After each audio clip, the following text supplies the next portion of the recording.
Alhamdulillah. Alhamdulillahi Rabbil Alamin.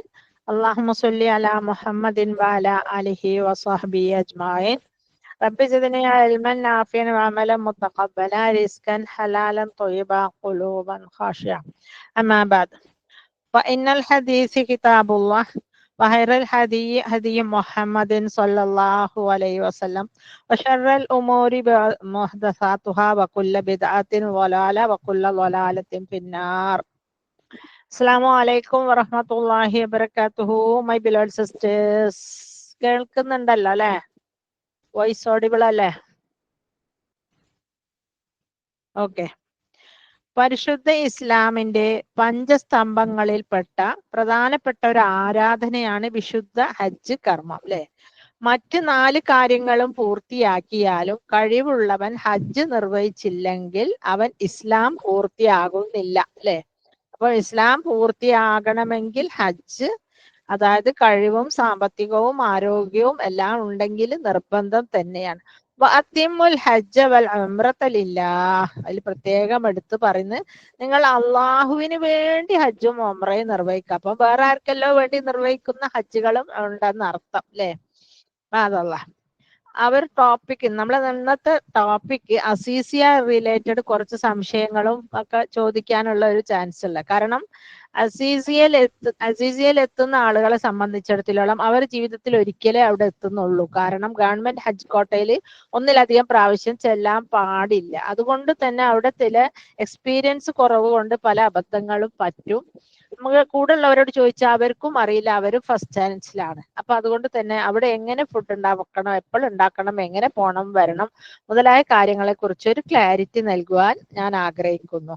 ഞാൻ 2014 അൽഹംദുലില്ലാഹ് ഹജ്ജ് government കോട്ടയിൽ പോയി ചെയ്തു വന്നതുകൊണ്ടാണ് എനിക്ക് ഇത്രയും ആധികാരികമായി പറയാനുള്ള ഒരു അറിവ്. എന്നിട്ടും ഞാൻ കഴിഞ്ഞ കൊല്ലം പോയ ഒരാളുമായിട്ട് ഡിസ്കസ് ചെയ്തിട്ടാണ് ഞാൻ ഇതിന് എന്തെങ്കിലും മാറ്റങ്ങൾ ഉണ്ടാവുമല്ലോ എന്ന് വിചാരിച്ച്.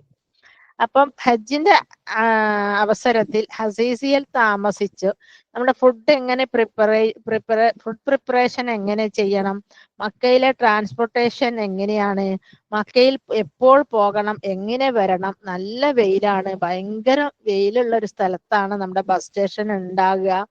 പിന്നെ ഡ്രസ്സ് അലക്കല്, ടോയ്ലറ്റ് യൂസേജ്, കുറെ 4-5 പേർക്ക് ഒരു ടോയ്ലറ്റ് ആയിരിക്കും. അപ്പൊ അവിടെ എങ്ങനെ അതൊക്കെ എങ്ങനെ അവിടെ ഒരു മര്യാദകൾ പാലിക്കേണ്ടത്. പിന്നെ മെയിൻലി ഫോക്കസ് ഫുഡ് പ്രിപ്പറേഷൻ തന്നെയാണ് സ്ത്രീകളെ സംബന്ധിച്ചിടത്തോളം അല്ലെ. അപ്പം പാത്രങ്ങൾ ഒരാൾ തന്നെ എല്ലാ പാത്രവും കെട്ടി വലിച്ചു കൊണ്ടുവന്ന ഒരവസ്ഥ സംജാതമാകാറുണ്ട്. അപ്പൊ എന്തൊക്കെ പാത്രം എങ്ങനെയൊക്കെ എടുക്കണം എന്നതിനെ കുറിച്ചൊക്കെ വിശദീകരിക്കാൻ ഇൻഷാ അല്ലാഹ് ഈ വർഷത്തിന് ഹജ്ജിന് പോകാൻ ഉദ്ദേശിച്ചവർക്കെല്ലാം മഖബൂലും മബറൂറും മൈസൂറുമായ ഹജ്ജ് അല്ലാഹു സുബ്ഹാനഹു വ തആല പ്രദാനം ചെയ്യട്ടെ. അവരുടെ ഹജ്ജ് അവർക്ക് സുഖമായി, ആരോഗ്യ പ്രശ്നങ്ങളൊന്നും കൂടാതെ സന്തോഷകരമായി സുഖകരമായി അള്ളാഹു കബൂൽ ചെയ്യുന്ന നല്ലൊരു ഹജ്ജായി തീരട്ടെ. മാത്രവുമല്ല അവരിലൂടെ നാം പ്രാർത്ഥിക്കാൻ വസിയത്ത് ചെയ്ത കാര്യങ്ങൾ അള്ളാഹു സുബ്ഹാനഹു വ തആല സ്വീകരിക്കുമാറാകട്ടെ. ആമീൻ. അഷ്റഫുൽ ഹൽക്കായ നബി സല്ലല്ലാഹു അലൈഹി വസല്ലമയുടെ ശക്തമായ താക്കീത് ഇക്കാര്യത്തിൽ ഗൗരവം വ്യക്തമാക്കുന്നു അല്ലെ. ഒരാൾക്ക് കഅബ ഷരീഫ് വരെ എത്തിച്ചേരാൻ ആവശ്യമായ വാഹനം, ഭക്ഷണം ആദിയായ സൗകര്യങ്ങൾ ലഭ്യമായിട്ടും അദ്ദേഹം ഹജ്ജ് ചെയ്യാതിരിക്കുന്ന പക്ഷം അവൻ ജൂതനോ നസ്രാണിയോ ആയി മരിക്കുന്നതിന് യാതൊരു തടസ്സവും ഉണ്ടാവുകയില്ല അല്ലെ. മാദല്ലാഹ്. നബി സല്ലല്ലാഹു അലൈഹി വസല്ലമയുടെ ഒരു ഹദീസാണ് തുർമുദി ഇമാം റിപ്പോർട്ട് ചെയ്ത അല്ലെ. അപ്പം ഈ 3-4-5 കാറ്റഗറി ഒത്തു തന്നാൽ നമുക്ക് ഹജ്ജ് നിർബന്ധമായില്ലേ. വാഹനം, ഭക്ഷണം, താമസം, പിന്നെ ആരോഗ്യം, ഇങ്ങനെയുള്ള കാര്യങ്ങളൊക്കെ ഉണ്ടെങ്കിൽ 5-ാമത്തെ ഇസ്ലാമിന്റെ പിന്നെ ഇത് നിർവഹിക്കൽ നമുക്ക് നിർബന്ധമായി. ഇസ്ലാമിലെ മറ്റ് ആരാധനകളെ സംബന്ധിച്ച് അപേക്ഷിച്ച് സാഹസം ആവശ്യമായതാണ് ഹജ്ജ് അല്ലെ. നിസ്കാരത്തിൽ ശാരീരിക അധ്വാനവും മാനസിക അധ്വാനവും വിനിയോഗിക്കുന്നു. വ്രതാനുഷ്ഠാനത്തിലാട്ടെ ശാരീരിക അധ്വാനമാണ് പ്രധാനം. നമ്മൾ ശരീരത്തിനെ പിടിപ്പിച്ചുകൊണ്ടാണ് നമ്മൾ വ്രതം അനുഷ്ഠിക്കുന്നത്. സക്കാത്ത് കർമ്മത്തിൽ ധനവ്യയം മാത്രമേ ഉള്ളൂ. അങ്ങനെ ഇരിക്കുമ്പോൾ ഈ ഹജ്ജ് കർമ്മത്തെ സംബന്ധിച്ച് നമ്മളൊന്ന് ചിന്തിച്ചു നോക്കിയാലേ, ഇപ്പൊ നമ്മൾ നമസ്കരിക്കാന്ന് അറിയുന്നത് നമുക്ക് അള്ളാഹുവിനെ കണ്ടുമുട്ടണം 5 വക്തിലും, പിന്നെ നല്ലൊരു വ്യായാമമാണ്. അപ്പൊ നമുക്കല്ലൊരു തഖ്വ കിട്ടും, ഖുശൂ കിട്ടും. 5 നേരം വന്ന് വുളു എടുത്ത് ശുദ്ധി ചെയ്ത് നിസ്കരിച്ചാലില്ലേ അല്ലെ. നമ്മൾ പിന്നെ കുളിക്കാന്ന് വിചാരിച്ച് നടക്കൂലേ. അധ്വാനൊക്കെ കഴിഞ്ഞ് വേഗം കുളിച്ച് വേഗം നിസ്കാരത്തിലേക്ക് നമ്മൾ പുറപ്പെടും. സക്കാത്ത് എന്ന് പറയുന്നത് നമ്മുടെ പണം ശുദ്ധീകരിക്കുന്നു, പാവങ്ങൾക്ക് ഉപകാരപ്പെടുന്നു, പാവങ്ങൾ ബിസിനസ് ചെയ്യുന്നു, പിന്നെ രോഗത്തിന് മരുന്ന് വാങ്ങുന്നു, വീടുണ്ടാക്കുന്നു, പല കാര്യങ്ങളും അങ്ങനെ. സ്വതക്കെ അങ്ങനെ തന്നെ ഒരുപാട് ബെനിഫിഷ്യൽ ആണ്. അതേസമയം പിന്നെ മക്കയിലെ കർമ്മങ്ങളോ, അതായത് കഅബ തവാഫ് ചെയ്യുന്നു എന്ന് പറയുന്ന ആന്റി ക്ലോക്ക് വൈസിൽ നമ്മളിങ്ങനെ കഅബനെ ചുറ്റുന്നു. അതുകൊണ്ട് പ്രത്യേകിച്ച് എന്തോ ഉണ്ടോ അള്ളാഹു ആലം. ജമറയിൽ പിശാചിനെ എറിയുന്നു, എന്നാൽ പിശാച് പോകുന്നുണ്ടോ? പിശാചുണ്ട് താൻ.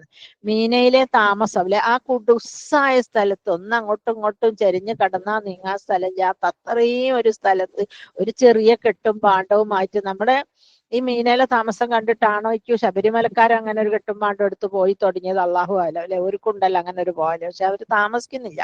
പക്ഷെ അങ്ങനെ വളരെ ഇടുങ്ങിയ ഒരു സ്ഥലത്ത് മുസ്തലിഫയിലെ രാപ്പാർക്കലാണെങ്കിൽ ആ മുസ്തലിഫയിലെ മലമല എത്തിക്കഴിഞ്ഞാൽ ഒരു ഇഞ്ച് ഭൂമി അവിടെ എവിടെയും കാലി കാണൂല. പക്ഷെ നമ്മൾ അവിടെ കിടന്നേ പറ്റൂ, ഉറങ്ങിയേ പറ്റൂ. ഇതിനെ കുറിച്ചൊക്കെ ലോജിക്കലി ചിന്തിക്കുമ്പോ സമയാന ബാത്തോന അല്ലെ, അള്ളാഹുവെ നീ എന്ത് പറയുന്നു ഞാൻ അതനുസരിക്കുന്നു, അതിന്റെ അപ്പുറം നിന്ന് തിരിച്ചൊരു മറുപടി ചോദിക്കാനില്ല അല്ലെ. നീ അസ്ലം തു, ഞാൻ നിനക്ക് കീഴടങ്ങിയിരിക്കുന്നു, കീഴൊതുങ്ങിയിരിക്കുന്നു, നീ എന്താണോ പറയുന്നത് ഞാൻ ചെയ്യാൻ തയ്യാറാണ് എന്നുള്ളൊരു പ്രഖ്യാപനമാണ് നമുക്ക് ഹജ്ജിലെ ലബൈക് അല്ലാഹുമ്മ ലബൈക്, നിന്റെ വിളി കേട്ടുതാ നാഥാ ഞാൻ ഉത്തരം നൽകാനായിട്ട് വന്നിരിക്കുന്നു, എന്നിട്ട് എന്താ നീ പറയുന്നൊക്കെ അതേപടി ചെയ്യാൻ അല്ലെ. അപ്പൊ ശാരീരിക അധ്വാനം, ധനവ്യയം, മാനസിക സമർപ്പണം എന്നീ 3 വിഷയങ്ങൾ ഒരുമിച്ച് വിനിയോഗിക്കപ്പെടുന്ന ഒരു പരിശുദ്ധ കർമ്മമാണ് ഹജ്ജ് അല്ലെ. അപ്പൊ മറ്റു ആരാധന കർമ്മങ്ങൾക്കൊന്നും പ്രഖ്യാപിക്കപ്പെടാത്തതായ മഹത്തായ പ്രതിഫലങ്ങളും നേട്ടങ്ങളും വിജയങ്ങളും ഹജ്ജ് കർമ്മത്തിൽ ലഭിക്കുമെന്ന് പ്രമാണങ്ങളിൽ നിന്ന് മഹാനായ നബി സല്ലല്ലാഹു അലൈഹി വസല്ലം പറഞ്ഞതായിട്ട് കാണാം. മബ്റൂറായ ഹജ്ജിന് സ്വർഗമല്ലാതെ പ്രതിഫലവുമില്ല. അനാവശ്യ പാപവും കലരാതെ ഹജ്ജ് നിർവഹിച്ചാൽ, അനാവശ്യവും പാപവും കലരാതെ ഹജ്ജ് നിർവഹിച്ചാൽ ഉമ്മ പ്രസവിച്ച നാളിലെ വിശുദ്ധി പോലെ പാപങ്ങളിൽ നിന്ന് റജാ കവല കയോമിൻ വലദത്തുഹു ഉമ്മുഹുലെ, അതുപോലെ നമുക്ക് മടങ്ങി വരാം. അപ്പം ബീവി ആയിഷ റളിയല്ലാഹു ചോദിച്ച ചോദ്യത്തിന് ഉത്തരമായിട്ട് നബി സല്ലല്ലാഹു അലൈഹി വസല്ലമ പറയുകയുണ്ടായി. അതായത് ഞാൻ ചോദിച്ചു, അള്ളാഹുവിന്റെ തിരുദൂതരെ, സ്ത്രീകൾക്ക് ജിഹാദ് ബാധ്യതയുണ്ട്? അതായത് നമ്മൾ യുദ്ധത്തിനൊന്നും പോകുന്നില്ലല്ലോ, അതുകൊണ്ടായിരിക്കാം അവരത് ചോദിച്ചിട്ടുള്ളത്. അപ്പൊ പ്രവാചകൻ സല്ലല്ലാഹു അലൈഹി വസല്ലമ പറഞ്ഞ മറുപടി എന്താന്ന് വെച്ചാല്, ഒരു മിനിറ്റ്,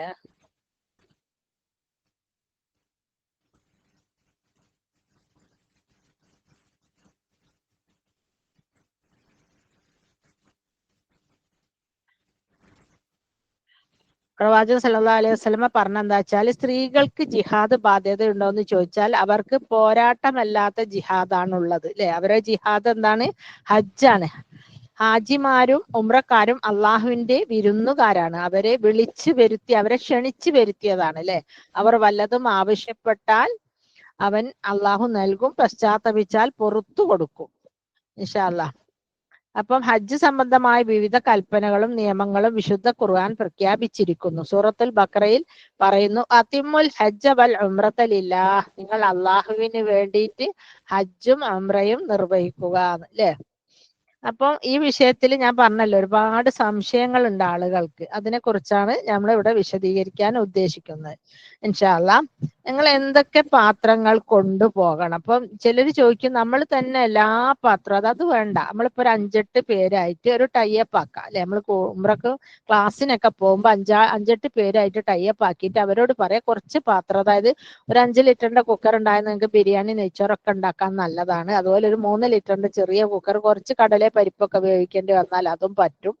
പിന്നെ ഓരോരുത്തര് 2-3 പാത്രങ്ങൾ എടുക്കാം. ഒരാൾ ചായ ഉണ്ടാക്കുന്ന പാത്രം, ഒരാൾ വെറുതെ അരി കഴുകാനുള്ള പാത്രം, വെജിറ്റബിൾ മുറിച്ചിട്ടാ കഴുകാൻ അതിനൊക്കെ പറ്റുമല്ലോ അല്ലെ. അപ്പൊ ഒരാൾ വലിയ കുക്കർ എടുക്കുക, ഒരാൾ ചെറിയ കുക്കർ എടുക്കുക, ഒരാൾ 2-3 ചെറിയ ചെറിയ പാത്രങ്ങൾ എടുക്കാം. പിന്നെ പത്തിരി ചുടാൻ പാകത്തില് ഒരു വട്ടുള്ള നല്ല ഫ്രൈ പാൻ പോലത്തത് എടുക്കുന്നത് നല്ലതാണ്. നമുക്ക് പെട്ടെന്ന് പത്തിരി ചുട്ടിട്ട് നമ്മുടെ ഇബാദത്തിലേക്ക് നിൽക്കാലോ. ഓരോന്നൊക്കെ ചുട്ട് നിൽക്കുമ്പോൾ താമസിക്കും. പിന്നെ മീൻ പൊരിക്കാൻ വറവിടാൻ പറ്റുന്ന ഫ്രൈ പാന് നാട്ടിൽ നിന്ന് പഴയത് കൊണ്ടുപോവുകയാണെങ്കിൽ നമുക്ക് അവിടെ ഉപേക്ഷിച്ചിട്ട് പോരാം. പുതിയതൊന്നും എടുക്കുന്നില്ല, പഴയതാണെങ്കിൽ അങ്ങനെ ഒരു സൗകര്യമുണ്ട് അല്ലേ.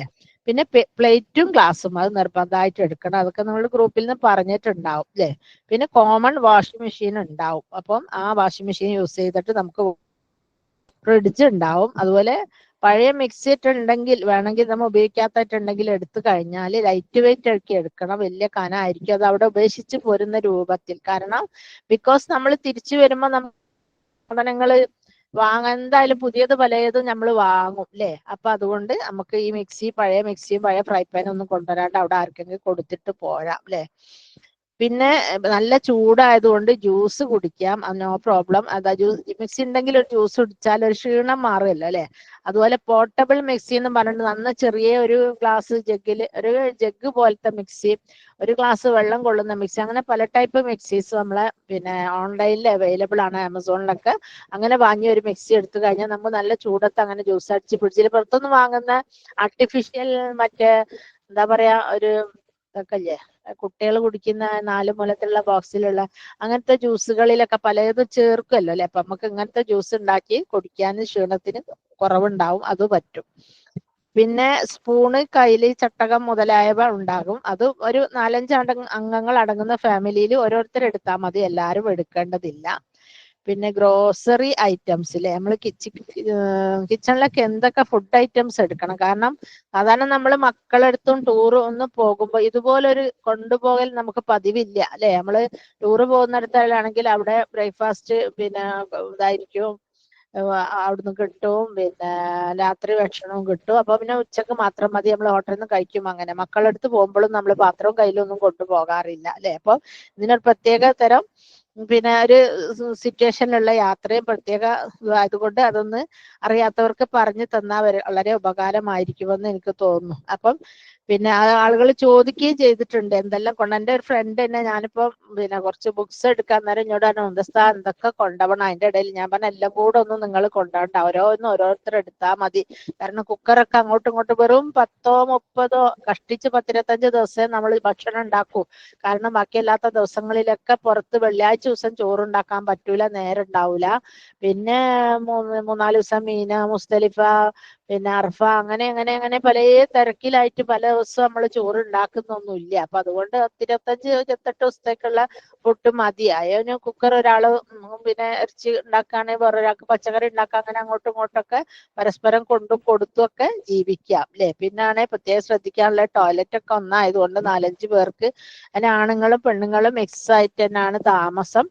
അങ്ങനെ ആകുമ്പോ നിങ്ങൾക്ക് ഒരു കാര്യം ചെയ്യാം. അപ്പോൾ ഒരു ചുമര് തൂക്കുന്ന ചെറിയൊരു ഹൂക്ക് കിട്ടാനുണ്ട് ചുമരില്.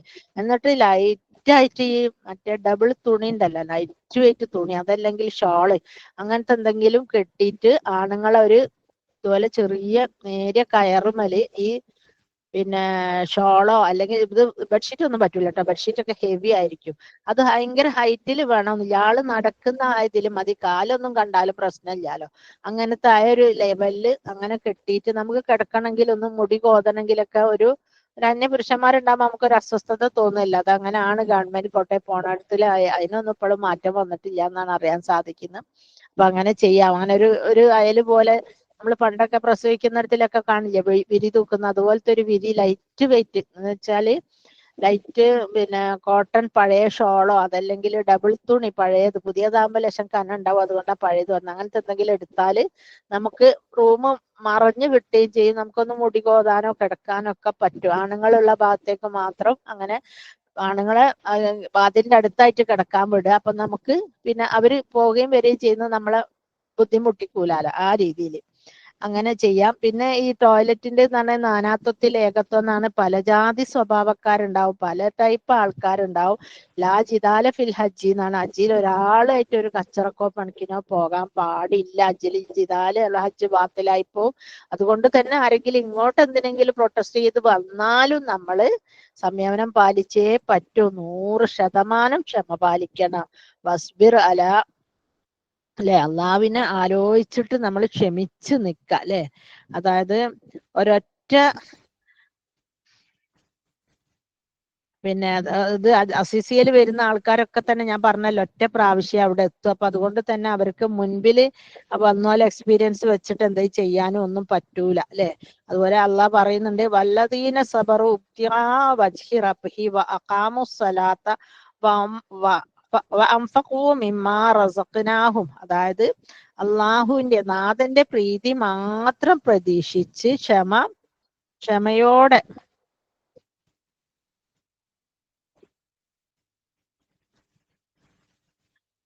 ക്ഷമയോടെ അല്ലെ പാലിക്കുന്നവന് നമസ്കാരം നിഷ്ഠയോടെ നിർവഹിക്കുകയും വഖാമുസ്സലാത്ത വഅൻഫഖൂ മിമ്മാ റസഖ്നാഹും സിർറൻ വഅലാനിയത, അതായത് നമസ്കാരം നിഷ്ഠയോടെ നിർവഹിക്കുകയും നാം നൽകിയ വിഭവങ്ങളിൽ നിന്ന് സ്വതക്ക നൽകുകയും രഹസ്യമായും പരസ്യമായും അല്ലെ സിർറൻ വഅലാനിയത വയദ്റഊന ബിൽ ഹസനത്തി സയ്യിഅത്ത് ഉലായിക ലഹും ഉഖ്ബദ്ദാർ, ചെലവഴിക്കുന്നവരാണ് അവരെ തിന്മയെ നന്മ കൊണ്ട് തടയുന്നവരും അവർക്കുള്ളതാണ് ഉലായിക ലഹും ഉഖ്ബദ്ദാർ അല്ലെ പരലോക ഭവനം. അതായത് നമ്മളിങ്ങനെ പല സന്ദർഭങ്ങളിലും ആൾക്കാർ നമ്മളായിട്ട് പല രീതിയിലുള്ള ആൾക്കാരായിരിക്കും. ഉദാഹരണമായിട്ട് അറമിൽ നിസ്കരിക്കാനൊക്കെ പോയി കഴിഞ്ഞാൽ ഒരാളുണ്ടാവും, അവരതായിരിക്കും വീൽ ചെയർ. ആ വീൽ ചെയറിൽ ഓരോരോ സാധനങ്ങളൊക്കെ വെച്ചിട്ട് ഓരോ എന്ത് ചെയ്യും, പിന്നെ ഇപ്പറ ഇരിക്കും. അപ്പൊ വീൽ ചെയർ ഒരാൾ ഇരിക്കുന്ന സ്ഥാനം നഷ്ടപ്പെടുത്തുന്നു, അയാൾ വേറെ ഇരിക്കുന്നു, അയാളെ സാധനങ്ങളെല്ലാം വെച്ച് ഒരാളെ സ്പേസ് വേറെയും നഷ്ടപ്പെടുത്തും. അങ്ങനെ പല ടൈപ്പ് ആൾക്കാർ. അപ്പൊ ഞാനൊരിക്കലും എനിക്കൊരു അനുഭവം ഉണ്ടായതാ. ഒരു വീൽ ചെയർ തുറന്ന് വിടർത്തി വെക്കുകയും ചെയ്തു. ഒരു ലേഡി ഉണ്ട് ഇരിക്കുന്നത്. അപ്പൊ ഞാൻ എല്ലാം അതൊന്ന് മടക്കി അങ്ങോട്ട് മാറ്റി വെച്ചു. കാരണം ഒരാളെ സ്പേസ്, അറമിൽ ഒരാളെ സ്പേസ് എന്ന് പറഞ്ഞാൽ 1,00,000 കൂലിയെല്ലാം നഷ്ടപ്പെടുന്നു. എനിക്ക് അവിടെ ആ സ്ത്രീ അന്നേരം എന്നോട് പൊട്ടിത്തെറിച്ച് എന്റെ കവറിൽ എന്തൊക്കെയോ, അത് നമ്മളെപ്പം പിന്നെ ഹറമ് ചെല്ലുമ്പോൾ എന്തെങ്കിലും സ്നാക്സ് എടുത്ത് കയ്യിൽ വെക്കും. കാരണം വിശക്കുമ്പോ തിന്നാലോ, പെട്ടെന്ന് റൂമിലേക്ക് ഓടാനും ഒന്നും സ്നാക്സ് ഒന്നും വാങ്ങാനോ ഒന്നും ജ്യൂസ് ഒന്നും വാങ്ങാൻ പറ്റൂലാലോ എന്ന് വിചാരിച്ചു അതെല്ലാം അവിടെ എടുത്ത് മുട്ടിയിട്ട് കൊടഞ്ഞ് പല കളി. ഞാനൊന്നും മിണ്ടിയില്ല. അൽഹംദുലില്ലാ. അന്നേരം എനിക്കൊരു അള്ളാഹു ഒരു സുബ്ഹാനഹു ഒരു ക്ഷമ തന്ന്. ഞാൻ ഇയാളിടയിലിട്ട് നമ്മളെ ബാഗിന്റെ അകത്തുള്ള സാധനങ്ങളൊക്കെ കൊട്ടാന്ന് കരുതി ചിലപ്പോ നല്ലതും ചിലപ്പോ നമ്മൾ എന്തെങ്കിലും ആവശ്യത്തിന് മൂത്രമൊഴിച്ച് പോരാഴ്ച ഒരു അണ്ടർവെയർ വരെ അതിൽ വെച്ചതാണ്. അതൊക്കെ ഇപ്പൊ പുറത്തുള്ളവര് കാണൂലേ. അവരങ്ങനെ അത് കൊട്ടി വളരെ രൂക്ഷമായി എന്നോടൊക്കെ എന്തൊക്കെയോ സംസാരിച്ച്. ഞാനൊന്നും വേണ്ടിയില്ല, വളരെ ക്ഷമയോടുകൂടി. അന്നേരം ക്ഷമ എവിടുന്നാ കിട്ടിയത് എന്നും അറിയില്ല അല്ലെ. ഞാൻ കസാല വിടർത്തി അവിടെ വെച്ചുകൊടുത്ത് എല്ലാം ഞാൻ എൻ്റെ അതൊക്കെ എടുത്ത് എൻ്റെ ബാഗിലേക്ക് ആക്കി. അങ്ങനെ പല ടൈപ്പ് ആൾക്കാരുണ്ടാവും. അപ്പൊ നമ്മളാരും തന്നെ ഒരു കാരണവശാലും പ്രതികരിക്കാൻ പോകരുത് അല്ലെ. അങ്ങനെ അപ്പൊ അവര് വീൽ ചെയർ പോലെ വെക്കും. ഒരാൾ നിൽക്കുന്ന സ്പേസിൽ മുഴുവൻ ബാഗേജും സാധനമൊക്കെ അതും വെക്കും. എന്നിട്ട് ഓലിപ്പറ ഇരിക്കുന്നു. അപ്പൊ ബാഗേജ് ഒക്കെ ഒരു ഭാഗത്തൊക്കെ മാറ്റി വെക്കുക, അല്ലെങ്കിൽ എന്നിട്ട് ഒരാൾക്ക് സ്പേസ്. അങ്ങനത്തെ ഒരു ചിന്താഗതിയും ഇല്ലാണ്ട് ഒരുപാട് ആളുകൾ അവിടെ വരും. അങ്ങനത്തെ പല ടൈപ്പ് ആൾക്കാരെയും നമുക്ക് കാണാം അല്ലെ. നിസ്കരിക്കുമ്പോ കൈകെട്ടാത്തോലും സമീഅ അല്ലാഹു ലിമൻ ഹമിദ എന്ന് പറഞ്ഞിട്ട് കൈകെട്ടുന്നോലും എന്തൊക്കെയോ ടൈപ്പ് ആൾക്കാർ. കാരണം അവരുടെയൊക്കെ മദ്ഹബ് പഠിപ്പിക്കുന്ന കാര്യങ്ങളായിരിക്കാം അവർ ചെയ്യുന്നത്. മേ ബി നമുക്കറിയില്ല. അപ്പൊ അതുകൊണ്ട് അതൊന്നും കച്ചറ ഉണ്ടാക്കാനും ഒന്നും പോകണ്ട അല്ലെ. ഇന്നല്ലാഹ യുഹിബ്ബുൽ മുഹ്സിനീൻ, ഇന്നല്ലാഹ യുഹിബ്ബുൽ മുത്തഖീൻ, ഇന്നല്ലാഹ യുഹിബ്ബുസ് സ്വാബിരീൻ അല്ലെ. ഈ ആളുകളൊക്കെ അള്ളാഹു ഇഷ്ടപ്പെടുന്നു. മുഹ്സിനീങ്ങളെ ഇഷ്ടപ്പെടുന്നു, മുത്തഖീങ്ങളെ ഇഷ്ടപ്പെടുന്നു, സബർ ചെയ്യുന്നവരെ ഇഷ്ടപ്പെടുന്നു അല്ലെ. വസ്ബിർ സ്വബറൻ ജമീല വസ്ബിർ, അതിനാൽ നിങ്ങൾ ഭംഗിയായിട്ട് ക്ഷമിച്ചു കൊള്ളുക അല്ലെ അള്ളാഹു പറയാ. So you should be silent. വളരെ യു ഷുഡ് ബി സൈലന്റ് എന്ന് പറഞ്ഞാൽ വളരെ കൂൾ ആൻഡ് കാമായിട്ട് അവർ വല്ലതും പറഞ്ഞാൽ തന്നെ ചിരിക്കുക മാത്രം, സുന്ദരമായിട്ട് ചിരിക്കുക അല്ലെ. വജിഹില്ലാഹി, അള്ളാഹുവിന്റെ തൃപ്തി മാത്രം പ്രതീക്ഷിച്ച് ചിരിക്കുക. അങ്ങനെ തന്നെ ടോയ്ലറ്റും തന്നെ നമ്മള് എണീക്കുന്ന തഹജ്ജുദിന്റെ സമയത്തായിരിക്കും എല്ലാവരും എഴുന്നേറ്റ് വരിക. അവർക്കും പോണം നമുക്കും പോണം. അങ്ങനെ അപ്പൊ അങ്ങനെ ഒരു പ്രശ്നം ഉണ്ടെങ്കിൽ നമുക്ക് എന്ത് ചെയ്യാം, പെട്ടെന്ന് ഡ്രസ്സ് മാറ്റി പോയിട്ട് നമ്മള് ബസ് സ്റ്റാൻഡ് ഉണ്ട്, 2 ബസ് കയറേണ്ടതുണ്ട് അങ്ങോട്ട്. അപ്പൊ നിങ്ങൾ ശ്രദ്ധിക്കേണ്ടതാണ്. അപ്പൊ ഒരു ബസ് കയറിയിട്ട് അവിടെ എത്തിക്കഴിഞ്ഞാൽ അവിടെ അങ്ങോട്ട് എന്തോ ഒരു പറയലുണ്ട്, ആ സ്ഥലത്ത് എത്തിക്കഴിഞ്ഞാൽ നമുക്ക് വേറൊരു ബസ് മാറിക്കിടണം. അപ്പൊ അവിടെ ഒരുപാട് ടോയ്ലറ്റ്സ് ഉണ്ട്. അഥവാ ഇനിയിപ്പോ ഇവിടെ എമർജൻസി ആണ്, തിക്കാണ്, പറ്റിയിട്ടില്ലെങ്കിൽ നമുക്ക് അവിടെ പോയിട്ടും പിന്നെ ടോയ്ലറ്റ് പോകാം കേട്ടോ. അങ്ങനെയുണ്ട് ഒരു ഓപ്ഷൻ. ഇനി അഥവാ ഒന്നു മുറിഞ്ഞു പോയാലും ഹറമിൽ നിന്ന് ഒന്നെടുക്കുന്നതിലും ഹറമിൽ നിന്ന് ടോയ്ലറ്റ് യൂസ് ചെയ്യുന്നേക്കാളും എളുപ്പമാണ് ഈ ബസ് സ്റ്റാൻഡിന് എന്തോ ഒരു പേരുണ്ട്, എനിക്ക് മറന്നുപോയ പേര്. പിന്നെ അരി സാധനങ്ങളൊക്കെ എല്ലാരും സാധനം എടുക്കണ്ട. ഒരു കൂട്ടർ 5 കിലോ വെള്ളക്കുറുവ് എടുത്തു കഴിഞ്ഞാൽ ഒരു 5-8 പേർക്ക് അത് മതി. പിന്നെ പെട്ടെന്ന് വേകുന്ന കുറുവായിരിക്കും നന്നാവുക. കുറുവാകുമ്പോൾ വെന്ത് പോവുകയില്ല, അതേസമയം അധിക സമയം വേവിപ്പിക്കുകയും വേണ്ട അല്ലെ. പിന്നെ ടേസ്റ്റുള്ള ചോറ് എടുക്കുന്നതായിരിക്കും നന്നാവുക. ചിലരൊക്കെ ചോദിക്കും, നമ്മളെ ഹറമിലല്ലേ പോണത്, ഇബാദത്ത് ചെയ്യാനല്ലേ, ഫുഡ് എന്തിനാന്ന്. അത് വെറും തോന്നല് മാത്രം.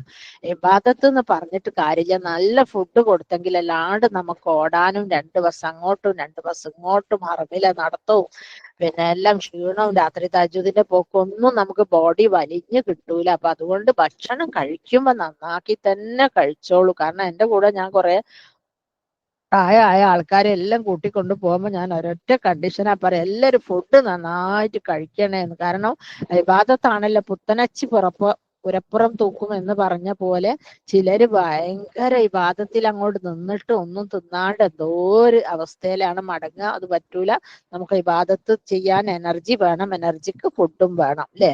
അങ്ങനെ അപ്പൊ ഒരാൾ 5 കിലോ കൈമരി എടുത്താൽ നമ്മൾ 5-8 ആളുള്ള ഗ്രൂപ്പിലാണ് പറയുന്നത്, അല്ലാണ്ട് ഒരാൾക്ക് രണ്ടാൾക്കൊന്നും 5 കിലോ അരിയൊന്നും വേണ്ട. എടുത്താൽ കുറച്ച് ആളുകൾക്ക് ബിരിയാണി അരി, ഇറച്ചി നെയ്ച്ചോറിന്റെ അരി അങ്ങനെ എടുക്കാം. പിന്നെ ഇറച്ചി മസാല, മുളക് പൊടി, മീൻ കറീന്റെ മസാല, അങ്ങനെയുള്ളതൊക്കെ ഒരു 5-6 പേർക്കുള്ള ക്വാണ്ടിറ്റി ഓരോരുത്തരും അങ്ങനെ എടുക്കണ്ട. കാരണം 5-6 പേരുള്ള ഗ്രൂപ്പിൽ കുറച്ചാള് മുളുപൊടി, ഇയാൾക്ക് ഫുള്ളുള്ള മുളുപൊടി, മസാലപ്പൊടി, ബിരിയാണിപ്പൊടി അങ്ങനെ കണ്ട സാധനങ്ങളൊക്കെ എടുത്താൽ നന്നായിരിക്കും. കാരണം നമുക്ക് അങ്ങോട്ടും ഇങ്ങോട്ടും ഒക്കെ ഒരു മിനിറ്റ് അഡ്ജസ്റ്റ് ചെയ്ത് ഉപയോഗിക്കാം. പിന്നെ ഫ്രൈഡേസിൽ, അതായത് വെള്ളിയാഴ്ച ദിവസം നമ്മൾ ചോറുണ്ടാക്കാൻ മെനക്കെട്ടാല് നമുക്ക് ജുമാക്ക് അവിടെ കൂടാൻ വൈകും. അതുകൊണ്ട് മാക്സിമം വെള്ളിയാഴ്ച ചോറ് ഉണ്ടാക്കാതിരിക്കുന്നതാണ് നല്ലത്.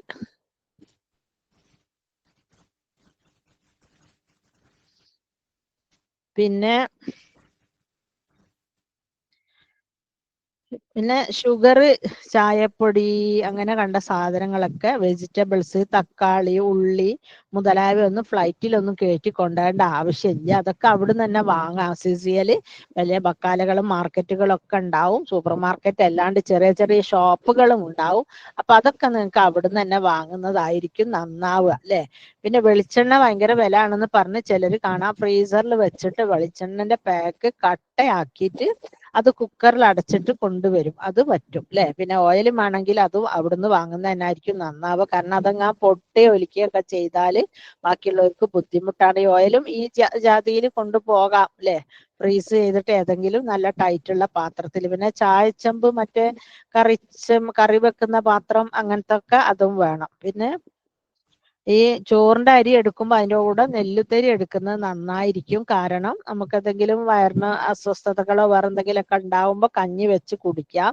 പിന്നെ തേങ്ങാപ്പൊടി അവിടുന്ന് ഭയങ്കര വിലയായിരിക്കും. അതുകൊണ്ട് ഇവിടുന്ന് കുറച്ച് തേങ്ങാപ്പൊടി ഒന്നായിട്ട് വാങ്ങിക്കൊണ്ടുവന്നത് നല്ലതായിരിക്കും. കാരണം നമുക്ക് മീൻകറി വെക്കണമെങ്കിലൊക്കെ ഒരു തേങ്ങാപ്പൊടി ഉണ്ടായാലും ഒരു ഉരുളക്കിഴങ്ങ് സ്റ്റ്യൂ വെക്കാൻ അങ്ങനത്തെ കാര്യത്തിനൊക്കെ ഉപകരിക്കും. പിന്നെ മഞ്ഞപ്പൊടി, ഉപ്പ്, പഞ്ചസാര, ചായപ്പൊടി, വെജിറ്റബിൾ, ഫ്രൂട്ട്സ് അതൊക്കെ അവിടുന്ന് തന്നെ വാങ്ങുന്നതാണ് നല്ലത്. വെറുതെ ഇവിടുന്ന് അതൊക്കെ ഉള്ളി വരെ കൊണ്ടുവരുന്ന ആളുകളുമുണ്ട്. അതുകൊണ്ടാണ് ഞാൻ പ്രത്യേകം എടുത്ത് പറയുന്നത്. പിന്നെ യാത്രയിൽ പുട്ടും പുട്ടുകുറ്റിയും മാക്സിമം അവോയ്ഡ് ചെയ്യുക. കാരണം ഗ്യാസ് ഫോർമേഷൻ ഉണ്ടാകും. അതുകൊണ്ട് തന്നെ ഗ്യാസിന്റെ സാധ്യത കൂടുതലായതുകൊണ്ട് പുട്ടിന്റെ കാര്യത്തിൽ ആരും അധികം മെനക്കെടാതിരിക്കുകയാണ് നല്ലത്. പിന്നെ എങ്ങനെ ഭക്ഷണം ഉണ്ടാക്കണം, വെൻ ടു പ്രിപ്പയർ അല്ലെ? ഫുള്ള് അടുക്കളയിൽ സ്പെൻഡ് ചെയ്ത് ആൾക്കാരുണ്ട് അല്ലെ? ഇത്യാദി ആൾക്കാർക്കുള്ള ഒരു സൊല്യൂഷനാണ്. ഞാൻ ഉംറയ്ക്ക് ഒരുങ്ങിയപ്പോ എന്നോട് ഒരു സ്ത്രീ പറഞ്ഞു, അവര് ഹസ്ബൻഡിന്റെ കൂടെ, അവര് മൊയിലിയാരായിരുന്നു അന്ന് പോയത്. മൊയിലിയാരെ പോലുള്ള ഒരുപാട് തടി മുടിയൊക്കെ ആയിട്ട് നടക്കുന്ന ഭയങ്കര തെക്കുള്ള. അപ്പൊ മൂപ്പര് എന്താ ചെയ്യാന്ന് വെച്ചാല് ഒരിക്കൽ ഹജ്ജില് പോയാലും പിന്നെ പുറത്തൊന്നും കൊണ്ടുപോകില്ല. ഉംറയും കഴിഞ്ഞ് റൂമിലിരുത്തി നല്ല മീൻ കൊണ്ടുപോയി കൊടുത്ത് നേരിയത്തിരി പരുത്തി, നേരിയത്തിരിയൊക്കെ പരുത്ത ചുടാനെന്ന് നിങ്ങൾക്ക് അറിയാലോ, അത്യാവശ്യം ബുദ്ധിമുട്ടുള്ള അങ്ങനെയൊക്കെ എടുത്തിരിക്കലായിരുന്നു. അപ്പൊ അതുകൊണ്ട് എനിക്ക് നിങ്ങളെ കൂടെ ഒന്ന് വരാൻ ആഗ്രഹമുണ്ട്. എന്ന് വെച്ചാല് ഒന്ന് സ്വസ്ഥമായിട്ട് അമലുകൾ ചെയ്യാൻ, ഹറമിൽ തന്നെ ഇരിക്കണം, ഹറമിൽ നിൽക്കണം എന്നൊക്കെ വിചാരിച്ചു. പക്ഷെ അതുപോലെ ഒന്നും അവർക്ക് എന്താ പറയാ, സാവകാശം കിട്ടിയില്ല. അവരെ ഭർത്താവിന്റെ ഒരു മനസ്സോ എന്തോന്ന് അറിയില്ല, ഹറമിൽ പോകാനൊന്നും അവർക്ക് പറ്റിയിട്ടില്ല. പക്ഷെ എന്നിരുന്നാലും ആ സ്ത്രീയുടെ മനസ്സ് നമ്മൾ കാണുന്നു അല്ലെ? കാരണം നാട്ടില് നമ്മൾ തിരുമ്പിയും കുഴച്ചും പരത്തിയും അടിച്ചു വാരിയും വിരുന്ന് പോയും വിരുന്ന് വരുന്നവർക്ക് ഭക്ഷണം ഉണ്ടാക്കിയും കല്യാണത്തിന് കൂടിയും മരിച്ച വീട്ടിൽ പോയും നമ്മളങ്ങനെ ഒരുപാട് സമയം നഷ്ടപ്പെടുത്തുന്നുണ്ടല്ലേ? ഉപകാരപ്രദമായിട്ടും ഉപകാരമല്ലാത്ത രീതിയിലും മിസ്സാക്കുന്നുണ്ട്. അത് അള്ളാഹുവിന്റെ 1,00,000 റിവാർഡ് കിട്ടുന്ന ആ സ്ഥലത്ത് വെച്ച് ഹറമിൽ പോയിട്ടും നമ്മൾ ഈ രീതിയിൽ സമയം ഒരിക്കലും പിന്നെ സമയം കില്ല് ചെയ്യരുത് അല്ലെ. നമുക്ക് ഉപകാരം ഓരോ അമലിനും 1,00,000 പ്രതിഫലമുള്ള ആ മക്ക പ്രദേശത്ത് ഹറമിന്റെ പരിസരത്തും വെച്ചിട്ടൊന്നും നമ്മൾ ചോറുണ്ടാക്കിയും കറി വെച്ചൊന്നും താമസിക്കരുത്. എന്നാൽ എങ്ങനെ വെക്കണം എന്നതിനെ കുറിച്ചും കൂടെ പറഞ്ഞുതരാം. എപ്പോൾ ഹറമിൽ പോകണം, എങ്ങനെ പോകണം, എന്ത് ഫുഡ് ഉണ്ടാക്കണം അല്ലെ. ലെറ്റസ് സീ, നമുക്ക് നോക്കാം. അതായത് 4 മണിക്ക് അല്ലെ, അതായത് ഹറമിലെ തഹജ്ജുദിന്റെ ബാങ്ക് 4 മണിക്കാണ്. അപ്പൊ നമ്മള് തഹജ്ജുദിന്റെ ബാങ്കിന്റെ സമയത്ത് നമ്മൾ ഹറമില് ഒരു മിനിറ്റ്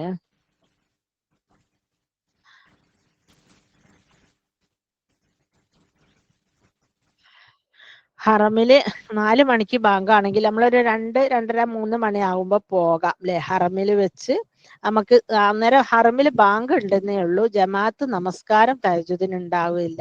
നമുക്ക് വേണമെങ്കിൽ ജമാഅത്തായിട്ടോ ഇൻഡിവിജ്വൽ ആയിട്ടോ, ജമാഅത്തായിട്ട് എന്ന് പറഞ്ഞാൽ നമ്മൾ പോയ 4-5 പെണ്ണുങ്ങളിൽ ഒരാൾ ഇമാമ് നിന്നിട്ട് ബാക്കിയുള്ളവര് നമസ്കരിക്കുക, അല്ലെ ഒറ്റക്കൊറ്റക്ക് ഇൻഡിവിജ്വൽ ആയിട്ടോ നമസ്കരിക്കാം അല്ലെ.